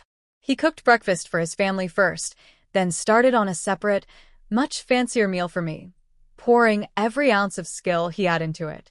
His father woke up to the racket of pots and pans at an ungodly hour. It's the crack of dawn. Can a man sleep in peace? Dad, you're still sleeping? It's already late. I need to bring Jiao Jiao her breakfast. Dwang looked genuinely shocked that anyone could still be in bed. His father looked at the pitch-black sky outside, then at his beaming idiot son, and wondered how this boy didn't inherit a single drop of his intelligence. You do whatever you want. He gave up and went back to bed. Dad. Wake Mom up too. We need to eat and head to Jiao Jiao's house, Dwang called after him. His father waved a hand behind his back without turning around. When he walked into the bedroom, his wife Qian Chui was already fully dressed. You're up too. How could I sleep with all that noise out there? She shot him a look. He quietly rolled his eyes where she couldn't see. She wasn't awake because of the noise. She was worried about their precious boy working in the kitchen. In his opinion, the reason this kid had the nerve to threaten them with becoming a live-in son-in-law was entirely because she'd spoiled him rotten. Don't bother going back to sleep either. We still need to go to the factory and ask for the day off. Dwang had sprung this on them so late last night that neither of them had requested leave yet. On the way to request time off from work, Dwang's mother Qian Chui had already made up her mind. Once she reached Lynn family village, she was going to put the little fox spirit who seduced her son firmly in her place. Because she didn't take this marriage seriously, she didn't even bother hiring a matchmaker. Dwang wanted one, but everything happened so fast he couldn't find a suitable person. His father didn't even think of it. So it was just the three of them, each on a bicycle, pedaling toward my village. Dwang was bursting with energy the whole ride. Halfway there, he looked back and realized his parents had completely disappeared from sight. He sighed and doubled back. Mom, Dad, ride faster. If you lose me, you won't know the way. It's not my wedding. Why would I rush? His mother said lazily. His father was even less concerned. He was old, couldn't pedal fast anyway, and was enjoying the scenery. Dwang wanted to jump off his bike and push them. Were they sure he was their real son? Their only child is getting married, and they're not even a little excited? He was frustrated but didn't dare push too hard. He was afraid they'd take it out on me later. He held in his impatience and led the way. When they finally reached the entrance of Lynn family village, he let out a massive breath of relief. Mom, Dad, this is it. The fourth house down this road. That's Jiao Jiao's home. His mother looked at him blankly. She still couldn't understand why her son, with such great prospects, was this thrilled about marrying a village girl. The moment they arrived at our gate, they spotted me. My mother had dragged me out of bed at the crack of dawn because Dwang was coming. My job was to wait at the village entrance for them. But since the man already knows where my house is, I cheated and just sat outside our front door on a little stool instead. I was dozing off when they showed up. My drowsiness vanished instantly. I stood up, turned sideways to welcome them in, and greeted his parents with a smile. Uncle, Auntie, thank you for making the trip. Qian Shui gave me one cold syllable. She wasn't going to humiliate me in front of her son. Not yet, but she wasn't going to be friendly either. Pei Yukai, on the other hand, actually looked me over properly. His attitude was warm. Young lady, are your parents home? He'd seen me before at Aunt Meihua's, but never paid close attention. He's an old man. He wasn't going to stare at a young girl. Now that he got a real look, he understood exactly why his son was willing to become a live-in husband just to marry me. His boy may look rough and bulky, but his taste in wives? Not bad at all. Standing side by side, we look like a fresh flower stuck in cow dung. They're inside, I called back, then shouted toward the house. Grandpa, Grandma, Mom, Dad, Comrade Pei's parents are here. Grandpa had sent everyone else off to work, so the house wouldn't be crowded. Just the 5 of us remained. To avoid looking too eager, he'd arranged for me to wait outside while they waited inside. The second they heard my call, all 4 of them rushed out. Then they saw the 3 bicycles parked at the gate, and their eyes went wide. 3 bicycles. What kind of family is this? Even Grandma, who hadn't cared one bit until now, suddenly wore a much more sincere smile. My mother reacted fastest. Her face crinkled into the biggest grin. Welcome, welcome. In-laws, you're here. We don't even know what's going to happen yet. It's too early to call us that. The thought of these poor relatives showing up to mooch off her family in the future killed any warmth in Qian Shui's voice. Mom didn't care one bit about the attitude. She kept right on being enthusiastic. The 2 kids are a perfect match. Marriage is only a matter of time. She knows her own daughter. A mind sharp as needles. If I wasn't 100% sure about this, I'd never bring him home. You can't show up to discuss marriage empty-handed. It was rushed, but Dwang had still prepared properly. Seeing that nobody was paying attention to him, he took the initiative and turned to my parents. Mom, Dad, here's some celebration candy and pastries. Share them with the family so everyone can enjoy the happy occasion. He said it with full confidence. But both sets of parents froze. His own parents were stunned. Their son was staring at my parents when he said, Mom and Dad, and handing the gifts to them too. Things hadn't even been agreed upon yet, and he was already calling them family? My parents were equally baffled. They'd never encountered anything like this. But Dwang just stood there with his honest face and smiled sheepishly. Mom, Dad, everything happened so fast. I had money and ration tickets, but couldn't buy much. Next time I visit, I'll bring more. That confirmed it. He was definitely talking to my parents. Mom looked at the huge bag of gifts he handed over and bloomed with joy. This was actually quite generous. She took the bag. You must be Dwang. What a fine young man. Standing next to our Jiao Jiao, you two look like a match made in heaven. Hearing that, Dwang beamed and shot me a look, as if to say, see? A match made in heaven. That's us. I wanted to cover my face and pretend I didn't know him. Nothing was even settled yet, and he'd already called her parents, Mom and Dad, before they even knew his name. And now he was taking a polite compliment completely seriously. I didn't know what to say. They ushered the Pei family inside, and then the 2 of us young people got kicked out. Jiao Jiao, take Dwang for a walk around the village. Come back at lunchtime. Mom said it to me, but her smile was aimed entirely at Dwang. I sighed and nodded. Somehow, the 2 people whose marriage was being discussed weren't allowed to be in the room for the discussion. Jiao Jiao, you must be starving. Eat quick. The moment we found a spot with no people around, Dwang shoved the lunchbox from his bicycle into my hands. I rubbed my belly and pouted at him. I already ate this morning. I'm not hungry yet. I'm not the type to starve myself waiting for a man to bring me food. At breakfast, I ate plenty. He reached over and touched my stomach, then let it go. Then save it for later when you get hungry. I nodded like a good girl.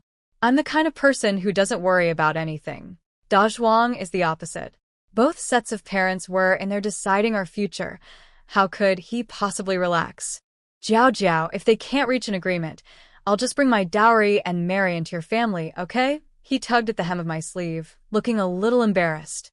Sure. I grinned and played with his hair, not showing a shred of reluctance. He's an only child. Marrying into the bride's family is obviously never going to happen. I just agreed to make him feel better, because he looked so nervous. Hearing my answer, his heart settled down. He knew it, I do like him after all. When he was sure nobody was around, he buried his face in the crook of my neck. Jiao, the state-run restaurant needs a waitress. Would you want that job? After all these years together, he knows my personality better than I do. A light, easy job suits me perfectly. Plus, we'd be working at the same place, so he could look after me. A waitress. I dragged the word out, not saying yes or no. If you don't like it, I'll find you something else. Deep down, he wanted me to pick this one. That's why he mentioned it first. His wife is too pretty. If we're not commuting together, he won't have a moment's peace. You can find something else. I narrowed my eyes, my voice sharp with surprise. He could sense the shift in my mood immediately. 1 second I was fine, and now I wasn't. His confidence drained. Probably. I grabbed both his cheeks and stretched them sideways. You did this on purpose. You watched me run around desperately looking for work, and you were happy about it, weren't you? I already knew he had his little schemes, but that didn't stop me from being genuinely angry. I squeezed harder. Jiao, I was scared. I was scared that once you had a job, you wouldn't want me anymore. He looked at me with trembling, pitiful eyes. His voice actually shook. Then why aren't you scared now? I slapped his face lightly, my expression ice cold. He didn't even flinch. Instead, he broke into that dopey grin. Because you're my wife now. I was still upset. I gave his face a few more smacks. I'd actually gotten pretty good at controlling my emotions over the years. But with him, he has this way, intentional or not, of making me feel safe enough to use him as my personal punching bag. And he's happy about it. He's known since he was little that he's not good-looking, and I am. Winning me over against all those boys who liked me took strategy. His plan was simple. Spoil me so rotten that nobody else could ever put up with me. After I'd vented enough, he gently took my hand, his face full of concern. Did that hurt? Let me blow on it. Don't ever do that to me again, or I really will leave you. I watched him lower his head and softly blow on my palm. The one thing he cannot handle is the idea of me leaving. He'd lose his mind. He jerked his head up in a panic and pressed my hand to his chest. Jiao, never again. I promise. Good boy. Slap, then sweet candy. Now that I'd made my point, I smiled, stood on my tiptoes, and ruffled his hair. Meanwhile, inside the Lynn family's main room, the atmosphere was nowhere near as warm. Qian Shui never wanted her son to marry a village girl. Looking at these poor relatives made her expression even sour. She hadn't come here to negotiate an engagement. She came only because she didn't want to lose her only son's heart. She wasn't polite. Let's hear your family's requirements. If we can't agree, let's not waste the children's time. My parents exchanged confused looks. They'd come to discuss a wedding. Was she suggesting it might not happen? Ma'am, we're not trying to sell our daughter. Jiao and Dwang fell in love on their own. Of course we want them to be happy together. Mom was nervous dealing with a city woman, but for her daughter's sake, she held her ground. She's latched onto our Dwang and jumped through the dragon gate. How could her life not be good? Qian Shui didn't leave them an ounce of face. My parents didn't know how to respond to that. Grandpa was the one who kept his composure. We're here to discuss the children's marriage. Saying all this serves no purpose. That's exactly right. Grandma chimed in, backing him up. Looking at Qian Shui, Grandma thought to herself, this woman is impossible. Once I marry into that family, I'm in for a rough ride. Yes, the children's matter is what's important, Pei Yukai said, stepping in to smooth things over. We're simple country folk. We'll just say what we mean, Grandpa began. Please go ahead. Pei Yukai gestured politely. Our eldest son and his wife love their children. They sent Jiao Jiao to the city for school all the way through high school. We're not the kind of family that sells their daughters for the bride price. Just follow whatever custom you city people have. The old man hadn't survived all these decades for nothing. His words sounded like he'd said everything, but he'd actually said nothing specific. The actual number was left for the Pei family to offer. If we follow city customs, there's basically no bride price at all. Qian Shui didn't hold back. She'd already figured out the Lynn family wouldn't be easy to deal with, so she went straight to the point. No bride price? Grandma was the first to blow up. She'd raised this money-losing girl for over a decade, and now they wanted her to practically give me away for free? What was the point? She glared daggers at Qian Shui. If that's how it is, then there's nothing to discuss. Our granddaughter isn't some girl nobody wants. She said it like she was defending me, but in her head she was cursing me 100 times over. I'd found the stingiest city family possible and made her celebrate for nothing. She'd gotten excited about eating meat yesterday. If there's no bride price, she'd make sure I couldn't even drink cold water. Bride price, dowry, everything that should be there will be there. Pei Yukai tugged his wife's arm and jumped in with a smile, terrified she'd blow up the whole engagement. If that happened, his idiot son really would become a live-in husband. Qian Shui shoved his hand off. Why are you pulling me? I didn't pull you. Caught red-handed, he put on a straight face and denied it. The two families went back and forth for ages without reaching any agreement. By the time Dwang and I came back from our walk, nothing was settled. Mom, Dad, did you work it out? This time Dwang aimed the mom and dad clearly at his own parents. No. Qian Shui's expression was sour. She hadn't expected these poor country folk to be so difficult. She'd planned to intimidate them, but instead they'd made demands. She was furious. The truth is, on my side, Grandma did all the heavy lifting. Grandpa and my parents barely said a word. They would have accepted no bride price if it meant I married a city man. They didn't stop Grandma, though. Even in a marriage that's marrying up, you still try to get what you can. Dwang was baffled. They'd been talking this long and still hadn't agreed? What was there to even discuss?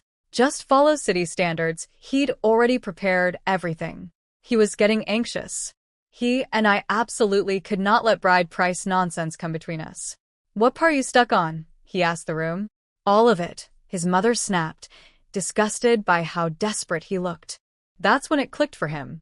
His mother had no intention of helping, and his father was a weather vane, useless, spineless, and easily swayed. He'd have to handle this himself. He turned to Grandpa. Grandpa, you're the head of this family, so let me lay it all out. I've already prepared the bride price. 36 legs of furniture. Wardrobe, cabinet, bed, table, plus 4 chairs. Already, the 3 rounds and 1 ring that's popular now, a sewing machine and bicycles my family already has. I'll buy Jiao Jiao a watch and a radio. Plus 16 yuan in cash as bride price. Grandpa, does that work? He actually wanted to offer more cash, but I wouldn't let him. I'd already confiscated his private savings. 16 yuan was literally all he had left. He sneaked a glance at my face to make sure I wasn't upset. When he saw nothing wrong, he relaxed. I had no complaints. All of that stuff is what we need for daily life anyway. I didn't see the problem. The two of us didn't think it was a big deal, but the adults on both sides knew exactly what this meant. Qian Shui's heart was bleeding. Her wasteful son was offering enough to marry a city girl, let alone a village one. She opened her mouth to object, but Pei Yukai grabbed her arm and shook his head. She swallowed her words. Her husband has more sense about big decisions, and she knows it. Pei Yukai was hurting too, but one look at his son's face told him that if he said a single word, this boy would belong to another family for good. He has one son. He's been treasuring him since birth. He's counting on him for retirement. He can't afford to lose his heart over this. On our side, though, Grandma was thrilled. This bride price was impressive. The only thing she wished was a little more cash, but everything else exceeded expectations. Just recently, the village chief's daughter married a city man and only got 20 yuan with just a bicycle for the 3 rounds, and the chief's wife bragged about it all over the village. My deal included all 3 rounds plus a radio, 16 yuan was perfectly fine. Deal. We'll go with that. Grandpa didn't hesitate for even a second. He knew he'd been right about me. His granddaughter really did marry well. With the bride price settled, Grandpa's face crinkled into a huge grin. He shooed Grandma and Mom toward the kitchen. It's getting late. You two start cooking. The meat dishes can wait until third daughter-in-law gets back. In-laws, please sit and rest. Food will be ready soon. Mom was beaming as she spoke to Dwang's parents. Qian Shui had planned to put us country people in our place, but her own son ruined everything. She was seething inside, and it came out in her words. The Lin family sure knows how to raise daughters. First Lin Meihua, now Lin Jiaojiao, one after another, sharpening your heads to squeeze into the city through marriage. I'm not a pushover. We weren't even married yet, and I wasn't about to swallow this mother-in-law's insults. Annie, if you don't want me marrying into the city, Dwang can marry into our family instead. I have no objections. Dwang scratched the back of his head next to me and nodded with a goofy grin. Yeah, Mom and Dad, if you're okay with it, I'll marry into her family. That works too. Has a wife, forgets his mother. Qian Shui was experiencing it firsthand. Her son had just disowned his own family in real time. She felt terrible. And if she felt terrible, nobody else was going to feel good either. She lashed out. Your Lin family really has a gift for raising daughters who seduce men. Dwang turned to his mother with the most serious expression.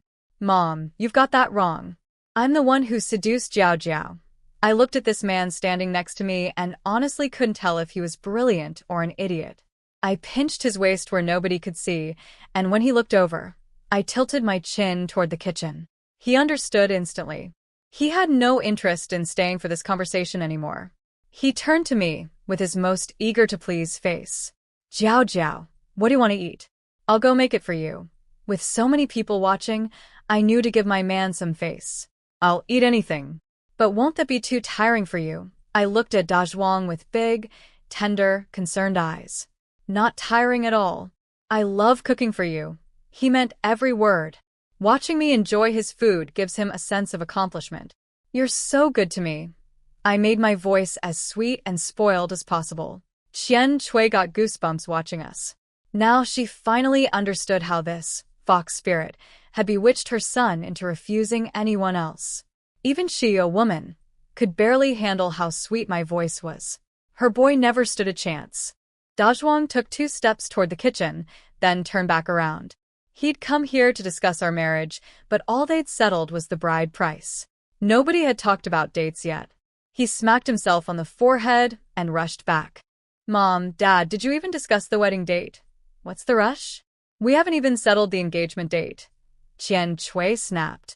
She couldn't stand how pathetic her son looked. How can I not rush? I'm not young anymore, he was practically bouncing with urgency. Young man, when would you like to get married? Grandpa asked with a chuckle. Looking at how completely Dwang was wrapped around my finger, Grandpa was delighted. His granddaughter really has talent. She hasn't even married in yet, and she already has total control. As soon as possible. Tomorrow would be best, Dwang blurted out. Even Grandpa was speechless. He wanted it soon too, but that was a bit much.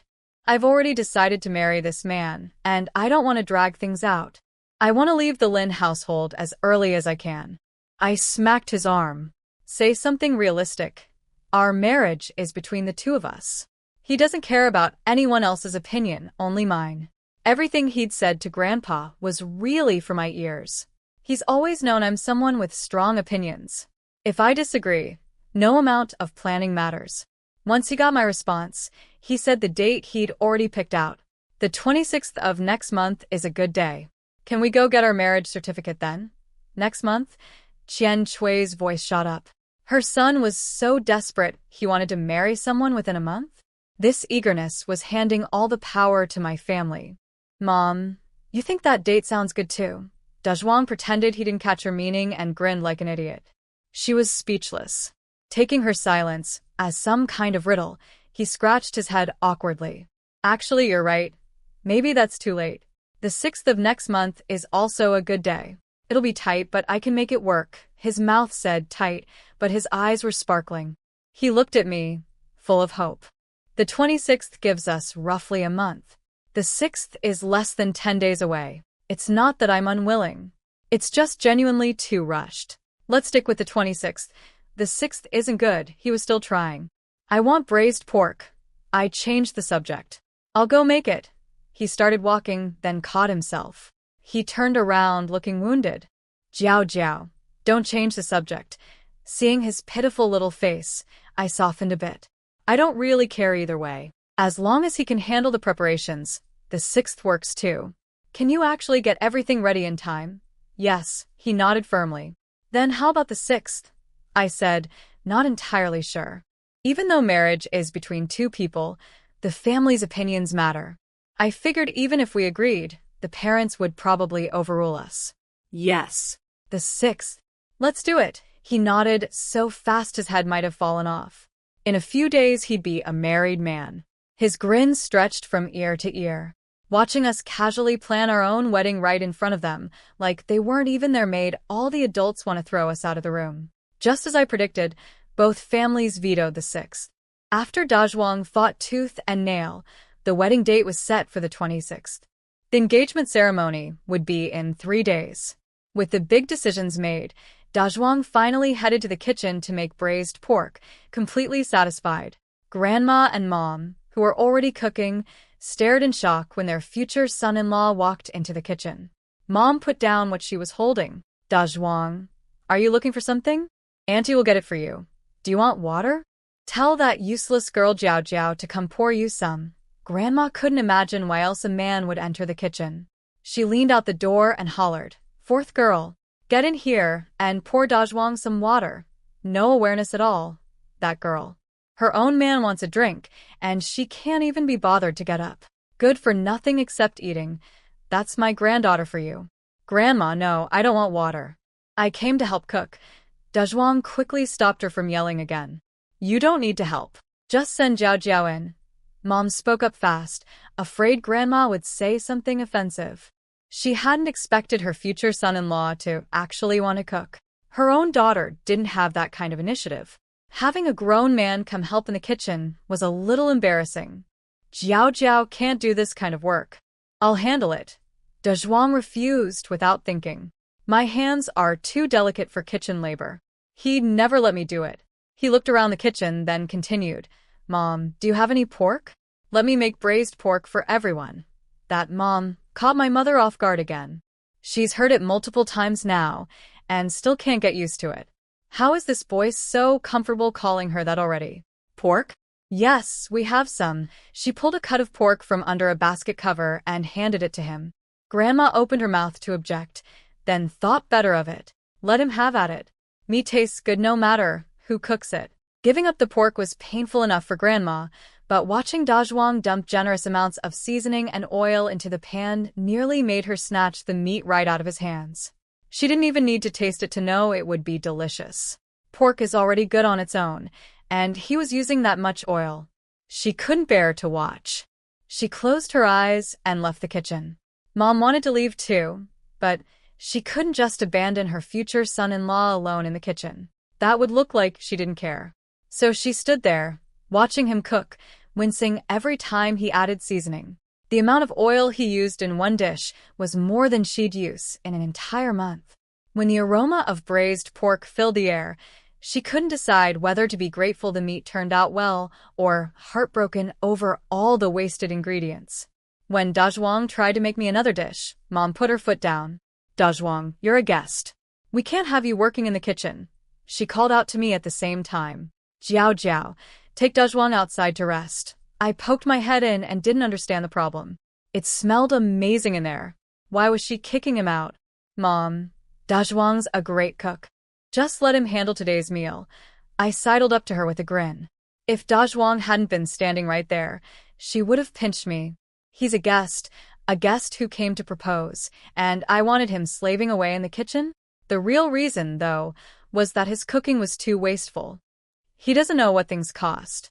Mom gritted her teeth and shoved us both out. I stood outside, still confused about what just happened. Why did she even call me in? I looked at Dwang, equally baffled. Come on, let's go talk. Jiao Jiao, once we're married, I'll cook for you every single day. I'm going to feed you until you're nice and plump. He was still disappointed about getting kicked out of the kitchen. Nice and plump. Thanks so much for that. When the rest of the Lynn family came back from work, Dwang's parents were stunned all over again by the sheer number of people. His father took it in stride, just a moment of surprise, nothing more. His mother was a different story. Looking at this swarm of relatives, she realized she'd been so focused on fighting over the bride price that she hadn't even grasped the full picture of the Lynn family. If these two actually get married, how many freeloading poor relatives would come knocking? Jiao Jiao, these are all your family members. She grabbed my hand, not quite believing it. I nodded gravely. When I first arrived in this body as a tiny child, I couldn't believe it either. But by 18, with the family still not split up, I'd accepted reality. Your family sure is big, his father chimed in cheerfully. His mother gave him a cold look. This fool. These are all future moochers. After a tasteless lunch, tasteless for Qian Chui anyway, she stood up and said a polite goodbye. We have to get back to work this afternoon. We won't impose any longer. She wiped her mouth, grabbed her husband, and left. As for her son, she decided she didn't want him anymore. Dwang, still snuggled up next to me, had no idea his parents had just abandoned him. He waved smugly. Mom, Dad, you go ahead. I'll stay a bit longer. Then, he nudged me with that look how great I am face. Jiao Jiao, I don't have to go to work yet. I can keep you company, okay? I nodded at my clingy golden retriever. Nobody in the Lynn family cared much about our business. As far as they were concerned, my marriage was important, but their afternoon nap was more important. They still had work to do. After lunch, the curious ones chatted with Dwang briefly, asked a few questions about his family, and went to rest. Once the courtyard was empty, Dwang shuffled over in his little baby steps, poked my waist, and said with shining eyes, Jiao Jiao, let's go to the mountain behind the village. I didn't even need to ask what was on his mind. I looked up at the blazing sun. What I really wanted was a nap. But I couldn't leave him alone in the courtyard. If Mom caught him sitting there by himself, I'd never hear the end of it. Bringing him into my room was out of the question. I share a room with the other girls. Having a man in there would be inappropriate. With no other option, I sighed and nodded. The second we stepped out of the courtyard, every single person who'd been napping popped their heads out to watch. Where's fourth girl taking that boy? Grandma didn't have the slightest shame about asking. She practically shouted it, so the whole village could hear. Enough. Everyone go to sleep. You've got work this afternoon. Grandpa pulled her back inside. The rest of the nosy relatives reluctantly went back to their rooms. The moment we reached a secluded spot on the mountain, Dwang scooped me up onto him. He kissed me hard twice. Jiao Jiao, today is the happiest day of my life. You're finally going to be my wife. Ugh, you're disgusting. I dodged his incoming lips and wiped the slobber off my face with my sleeve. Honest men are the worst when they get bold. The more I dodged, the more excited he got, kissing, licking, until my entire face was wet. Then he grinned at me. Jiao Jiao, you do this to me too. See? Not disgusting at all. My violent tendencies are really not my fault. After all that dodging, my face was still covered in drool. When he leaned his face toward me again, my palm flew up without a shred of hesitation. 2 crisp slaps rang through the mountain air. I used too much force. My palms turned red immediately. Dwang's kissing mood evaporated the instant he saw my hands. He grabbed them and started pressing his lips to my palms, mumbling nonstop, Jiao Jiao, let me kiss them better. Then they won't hurt. This man's skin is literally armor. The frustration boiling inside me couldn't be held back, and I didn't want to hold it back. When I raised my other hand, he helpfully positioned his face right next to it. Jiao Jiao, I'll use my face to cushion your hand. That way it won't hurt as much. The wedding timeline was tight, and on top of that, Dwang had just started his new job. He was running around like crazy. In the state-run restaurant kitchen, he was drenched in sweat. He'd only been working for a week. At first, they didn't trust the new guy with much, but after he showed off his skills, the entire kitchen was basically his kingdom now. Talented people shine wherever they go. It had been a whole week since that day at my house, and he hadn't seen me once. During his lunch break, The longing was eating him alive. We'd never been apart this long in our entire lives. He'd already decided if I didn't come find him by tomorrow, he was riding to Lynn family village. He even had a ready-made excuse, delivering my wedding outfit.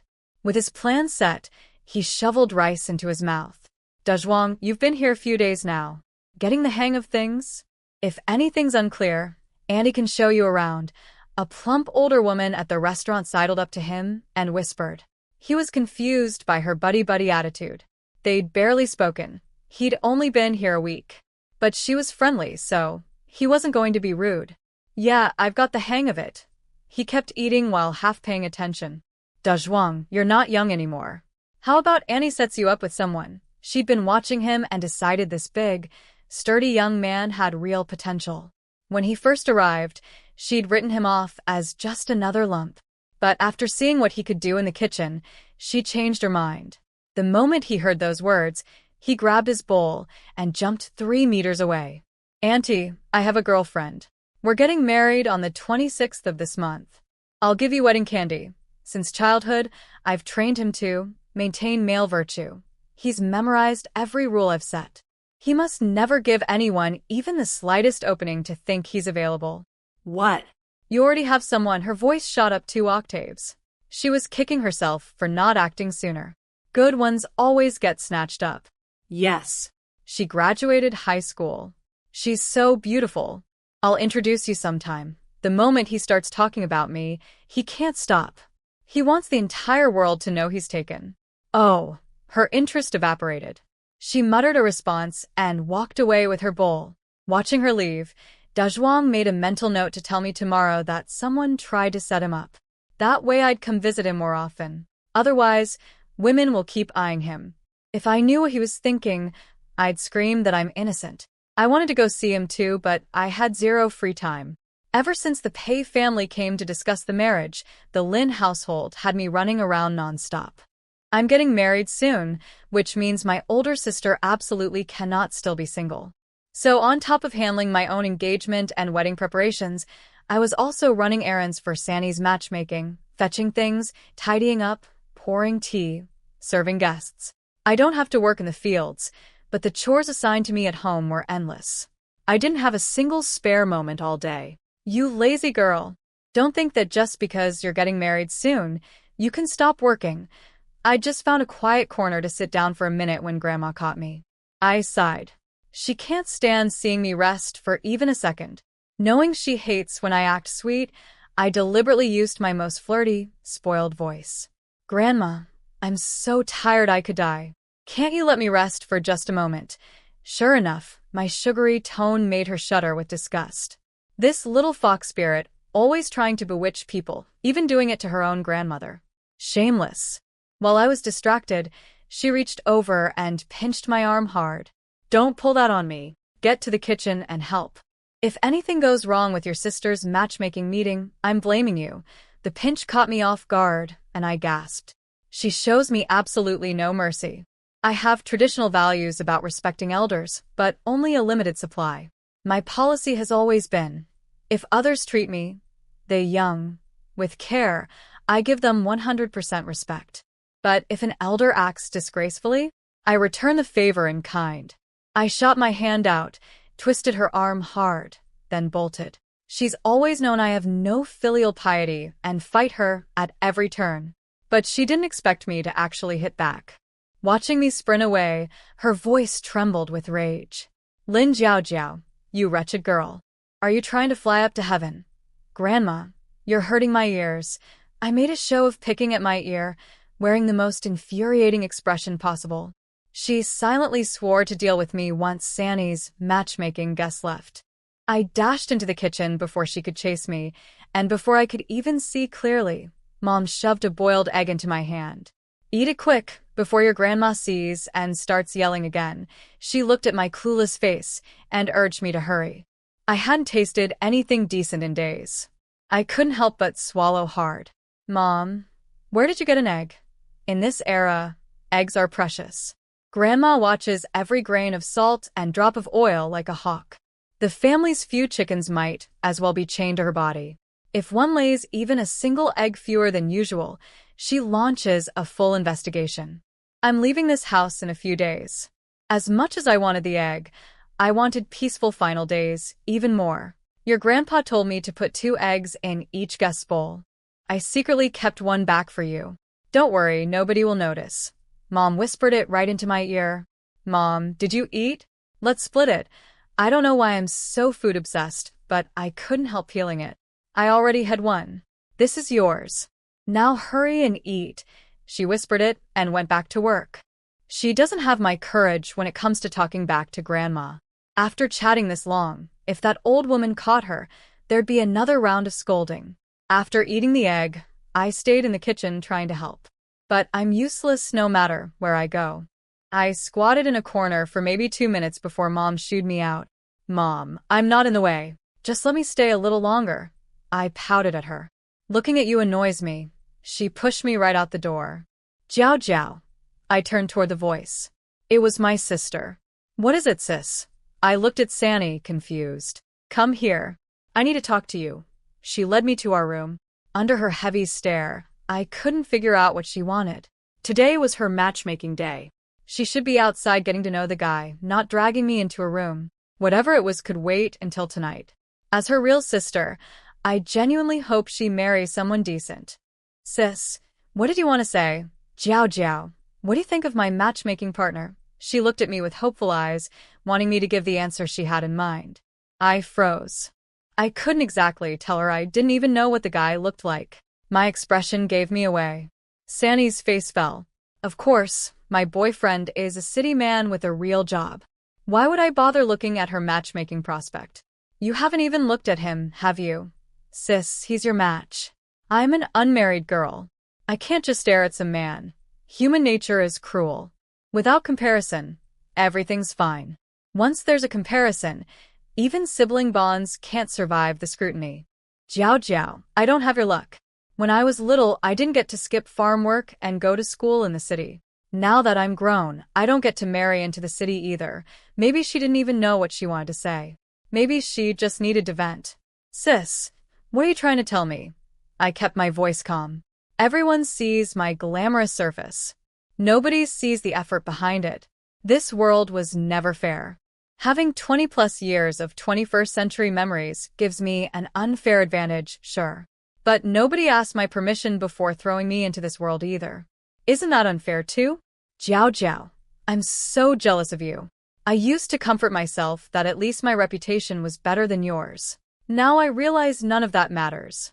Nothing matters except living well. When we were little, I couldn't compete with you. Now that we're grown, the gap is even bigger. After this, you'll be a city person. I'll just move from one village to another, doing farm work for the rest of my life. The distance between us keeps growing.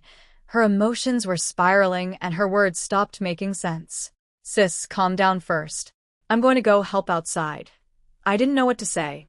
I'm a selfish person. I don't have enough empathy to pity others. The lesson I've learned my whole life is this. Fight for your goals, and if you have to bend the rules without breaking morals, do it. Nobody will fight for what you want except you. I'm ruthless. So I look down on people who complain before they've even tried. Calm down? What is there to calm down about? Sanny laughed bitterly. You know what? I don't even like that guy. But he's the best option Grandma's found for me so far. She blocked the door. She wasn't letting me leave. She'd been holding it together until Dwang showed up. Seeing my fiancé, a city man with a real job, broke something in her.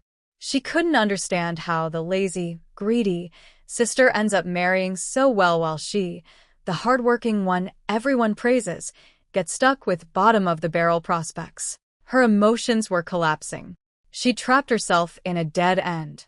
Jealousy really is an ugly word. I watched her fall apart with cold eyes. Then go tell Grandma. Telling me won't change anything. No, you can help me. Jiao Jiao, give me your fiancé. Let me have him. She grabbed my arm, her eyes wild. You're so pretty and educated. Even if you give him up, you'll find another city man easily. I'm different. Without this chance, I'm stuck in the countryside forever. The more she talked, the brighter her eyes got, like she could already see herself living in the city. I've always known the girls in this family are jealous of me. I never cared because I have lived a life worth envying. I always thought we could at least maintain surface-level civility. But I never imagined my own sister's moral bottom could sink this low enough for even me to look down on. The shamelessness of those words made one thing crystal clear. We were never from the same world. People can be selfish, but you can't lose basic decency. Don't make me look down on you. I pried her fingers off my arm, said my piece, and walked out the door. Behind me, I heard her mutter, I already looked down on myself. My good mood was gone. Suddenly, I wanted nothing more than to go hold my big troublemaker. Once I had the thought, I acted on it immediately. It was already late in the day. Walking to the city wasn't realistic. So I swallowed my pride and went to the village chief's house to borrow a bicycle. Bicycles are treasures in every household. The only reason the chief let me one was because of Dwang. The whole village knows I'm marrying into a city family that owns 3 bicycles and eats commercial grain. I've become Lynn family village's golden goose. Enduring his wife's sturdy looks, the chief handed over the bike, but not before lecturing me 10 times to be careful, ride slowly, and not scratch it. Under both their watchful stares, I pedaled safely out of the village and struggled all the way to the state-run restaurant. I talked my way past the front counter, and it cost me 2 precious white rabbit candies to get a waitress to go fetch Dwang for me. Dwang came rushing out of the restaurant with pure joy in his eyes. He just knew I missed him too. If we hadn't been standing in front of a busy restaurant, he absolutely would have scooped me up in a bear hug. Jiao, you've gotten thinner. 1 day apart, and he was acting like it had been 3 years. His Jiao had been starved thin. Have I? I touched my face. I thought so too. These past few days at the Lynn house, I hadn't eaten a full meal once. No chance to sneak extra food either. Of course, I lost weight. Yes. Definitely thinner. He nodded firmly. I put on my sweetest voice. I missed you so much. It's been so long since we've seen each other. He was both happy and worried. Even if you miss me, you still have to eat properly. Looking at my thinner face, his heart ached. Jiao, how about this? Before we get married, you wake up a little earlier, and I'll come to Lynn Family Village every morning to bring you breakfast. I was speechless. The sweet talk was just something I tossed out casually. He didn't need to take it so seriously. I was hoping distance would make the heart grow fonder. Seeing my stunned expression, he got all smug. You think it's a great idea too, right? Then it's settled. I never agreed to anything. Who settled what with whom? I decided to change the subject. The wedding is only days away. We don't need to be this clingy. Baby, did you sort out the job situation for me? I pulled out every last bit of gentleness I had. He actually shivered. I changed moods too fast for him to keep up. Waitress at the state-run restaurant. You can start after we get married. In this era, being a waitress at a state-run restaurant is a very respectable job. Plenty of people would kill for it. But it still stung. 2 lifetimes of education, and I end up as a waitress. If it weren't for the fact that waitresses here don't actually carry plates and wash dishes, I'd never be able to take off my scholar's robe. I don't exactly have the luxury of being picky. I nodded glumly. Since he was still on the clock, he couldn't stay long. He got me settled, reminded me of a few things, and reluctantly went back to work. I waited around the restaurant with nothing to do until his shift ended. We ate lunch together, and then he biked me home. Goodbyes are always sad. He watched me walk through the gate without looking back and fell apart. Pedaling home, tears rolled down his face uncontrollably. When he showed up for his afternoon shift with red eyes, everyone asked what happened. He didn't hide it, just said he missed his wife. The entire restaurant teased him, saying this big burly man was completely whipped. He wasn't embarrassed at all. He wore it like a badge of honor. True to his word, after that day Dwang came to Lynn Family Village every single morning and evening, before and after work, to deliver food he'd made himself. Little pastries, snacks, all handmade. With his longing satisfied, the days didn't feel so unbearable anymore. But during the bride price delivery, something big happened. Something that still makes Dwang uneasy. It was supposed to be a happy occasion. After the bride price was delivered, there were only a few days left until our wedding. He bought 2 jeans of fruit candy and was handing them out to everyone he met. After lunch, he stayed at the Lynn house to rest, so he could spend more time with me. With his hair sticking up like a bird's nest from his nap, he looked up groggily at the person standing in front of him. "Sis, did you need something?" In his mind, my sister is his sister. He saw nothing wrong with calling her that. Sanny, an unmarried girl, being called sis by a man taller and bigger than her threw her completely off balance. She's only 1 year older than me and the same age as him. For all she knew, his birthday might even be before hers. How did she end up being sis? When she just stood there silently, Dwang rubbed his head awkwardly.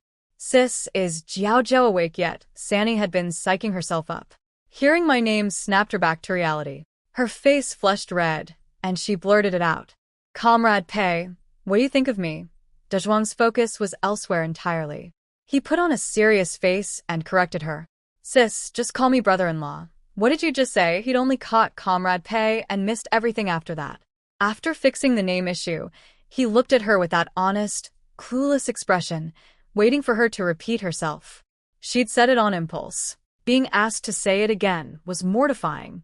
She stood there twisting the hem of her shirt, unable to get a single word out. Dwang is a man with boundaries. He's always been careful about keeping distance from women. Out of respect for me, he'd already said 2 sentences to her alone. Any more would be inappropriate.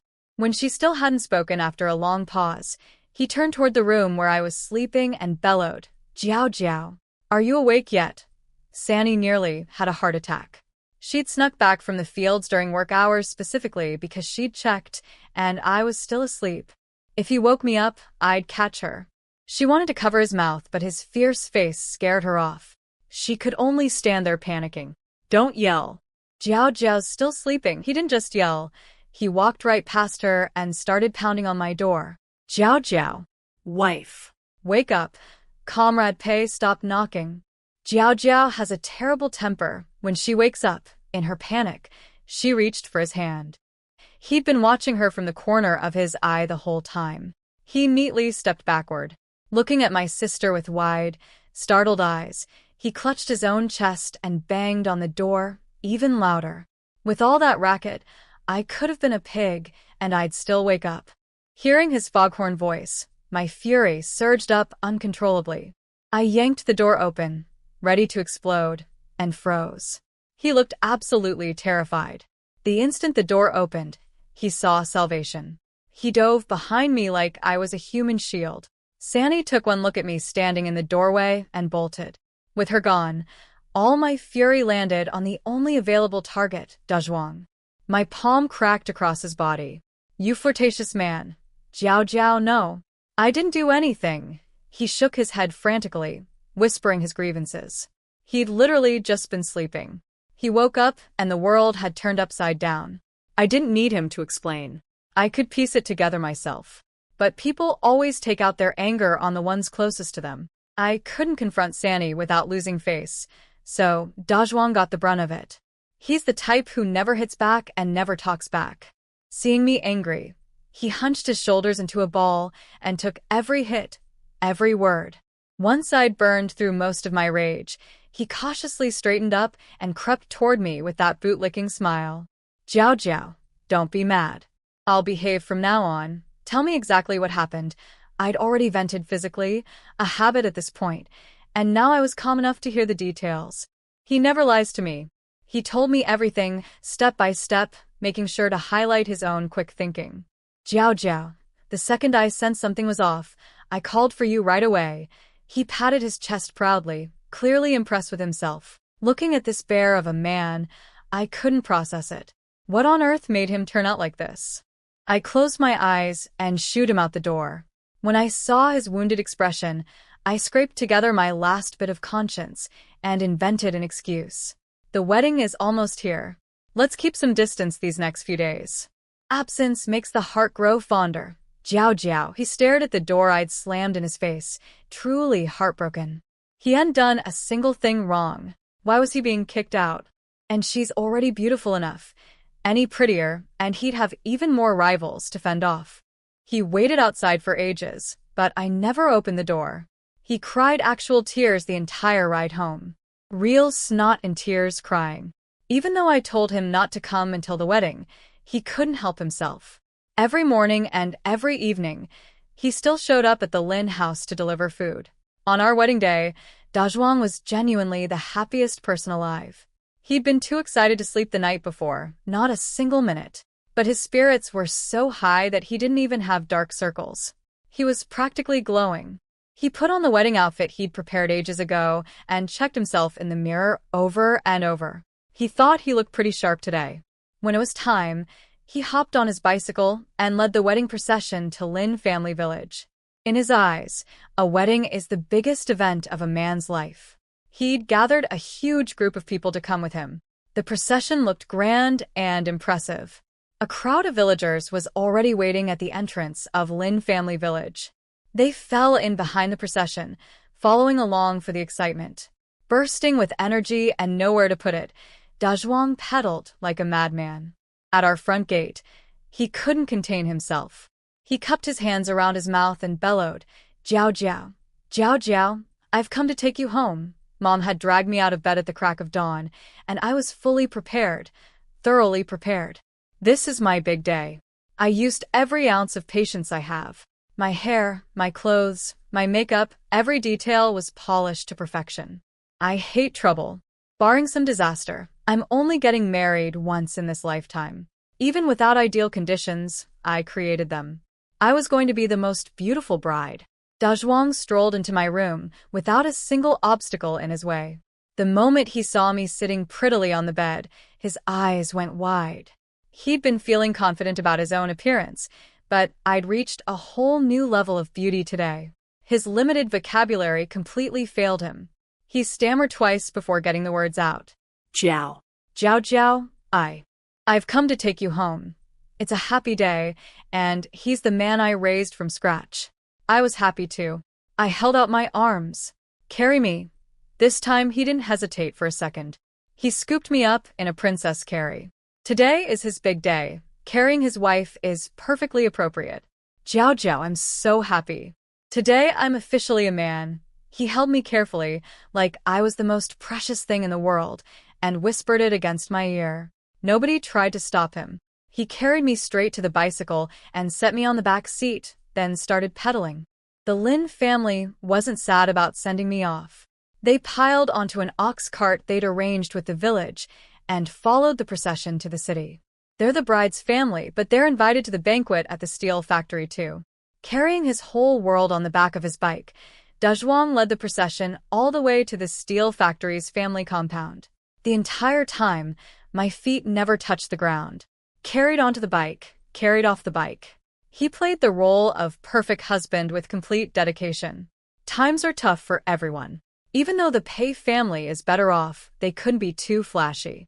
The wedding banquet was held in the steel factory cafeteria. Besides the factory leaders, they invited 2 tables of close relatives. With both families combined, it was 6 tables total. Every table had a meat dish though, and that alone made it impressively respectable. Dwang first brought me home for some celebration, then at mealtime took me to the cafeteria to toast the guests. Alcohol is rare in this era. Even with money and ration tickets, you can't always buy it. Plus Dwang is smart. Tonight is our wedding night. If he got drunk, he'd regret it for the rest of his life. He used plain boiled water instead of liquor and toasted every single table. All 6, not one missed. After the toasts, he introduced me to his relatives and friends, and that was that. Afraid I'd be too tired to have energy for tonight, he was attentive through the entire event. Anything he could do for me, he did himself. Even so, I was exhausted. After the banquet ended and the last guests left, I finally let out a long breath. I sprawled on the bed and looked around our new room. Even though Dwang and I basically grew up together, today was actually my first time in his home. If nothing unexpected happens, I'll be living in this room for a very long time. I scanned everything. Overall, I was pretty satisfied. I was just about to close my eyes contentedly when a crushing weight slammed down on top of me, nearly squeezing the life out of me. I shoved at the body on top of me. He didn't budge an inch. My fury ignited. I grabbed his ear and twisted. Pei Dwang, get off me right now. Wife. Wife.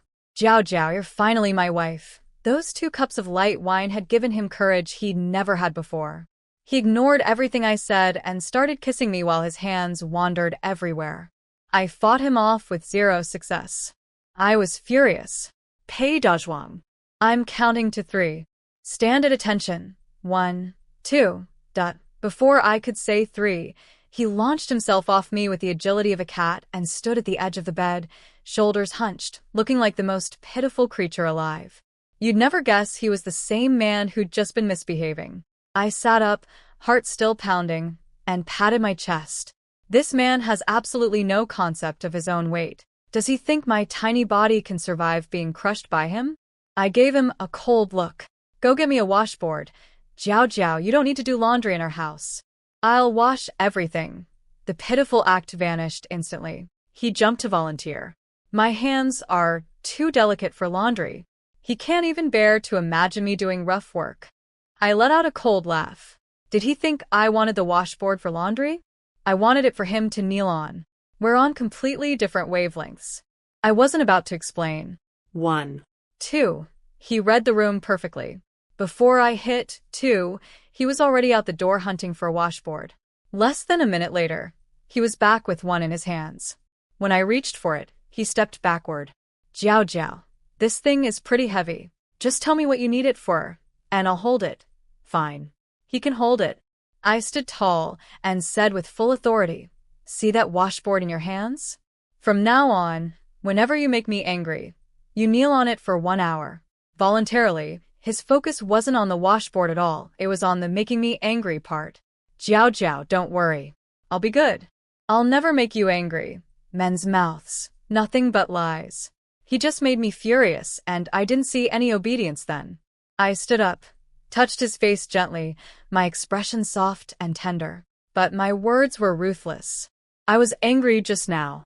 You can start your first hour. From childhood until now, Dwang has never once disobeyed a direct order from me. The instant I finished speaking, he slapped the washboard on the floor and dropped to his knees with a bang so loud it made me wince. I sucked in a breath on his behalf. But he didn't feel a thing. He just looked up at me with those big innocent eyes. Humph. I'm not going to feel sorry for this thick-skinned man. While he knelt on the washboard, I lay on the bed guilt-free and tried to sleep. His skin is basically armor. Forget a washboard, he could kneel on knives and not feel it. Instead of suffering, he spent the time sneaking glances at my sleeping face. To get a better view, he quietly scooted the washboard closer to the bed. One moment he'd poke my cheek. The next he'd poke my waist. His hands never stopped. I wasn't actually asleep. I could feel every little touch. I wanted to see what he'd do. Turns out it was this pure stalker behavior. A little playfulness between husband and wife. I let it slide. It's our big day. I wasn't going to make him kneel too long. After about 20 minutes, I opened my eyes. Lying there, I traced my finger along the corner of his mouth. Baby, are your knees tired? I had, don't ever make me angry again, ready on my lips, but he cut me off before I could say it. Wife, I'm not tired at all. Sleep a little more. I'll wake you for dinner. I'll just kneel right here. I'm not going anywhere. He kissed the hand I'd placed near his mouth. His smile was unstoppable. He knew I cared about him. Kneeling there watching me sleep? He was actually enjoying it. There's always something that conquers something else. Against this armored man, I was completely out of moves. But honestly, thank goodness he's this tough. Anyone else would have been hospitalized from the 3 beatings a day I give him. I yanked my hand back without a shred of mercy, rolled over in bed, and nudged his shoulder with my toes. Since you're bored, go unpack my stuff. I'd brought clothes and other things from the Lynn house, all still bundled up. I was going to rest first and deal with it later, but since I have free labor available, why waste it? The mention of doing something useful cured his desire to keep kneeling. He jumped up and started unpacking immediately. Every item he put away, he announced to me. Jiao Jiao, this goes here, right? When he got to my undergarments, the big tough man went completely silent. He stared at the tiny scraps of fabric in his enormous palm, face turning crimson, lost in thought. He had questions. He didn't dare ask them.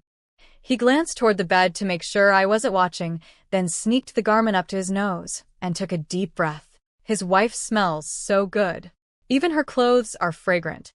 When he put them in the cabinet, he was strategic about it. He placed everything right next to his own underwear. Now when he opens that drawer, it looks like a married man's dresser. He'd just finished when Qian Chui's voice rang out from outside. She only called for her son.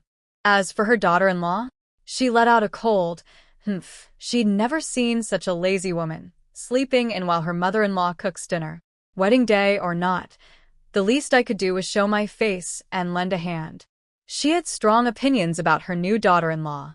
She pounded on our door loud enough to shake the walls. She wanted to see if the lazy thing inside would have the nerve to eat the food she'd cooked.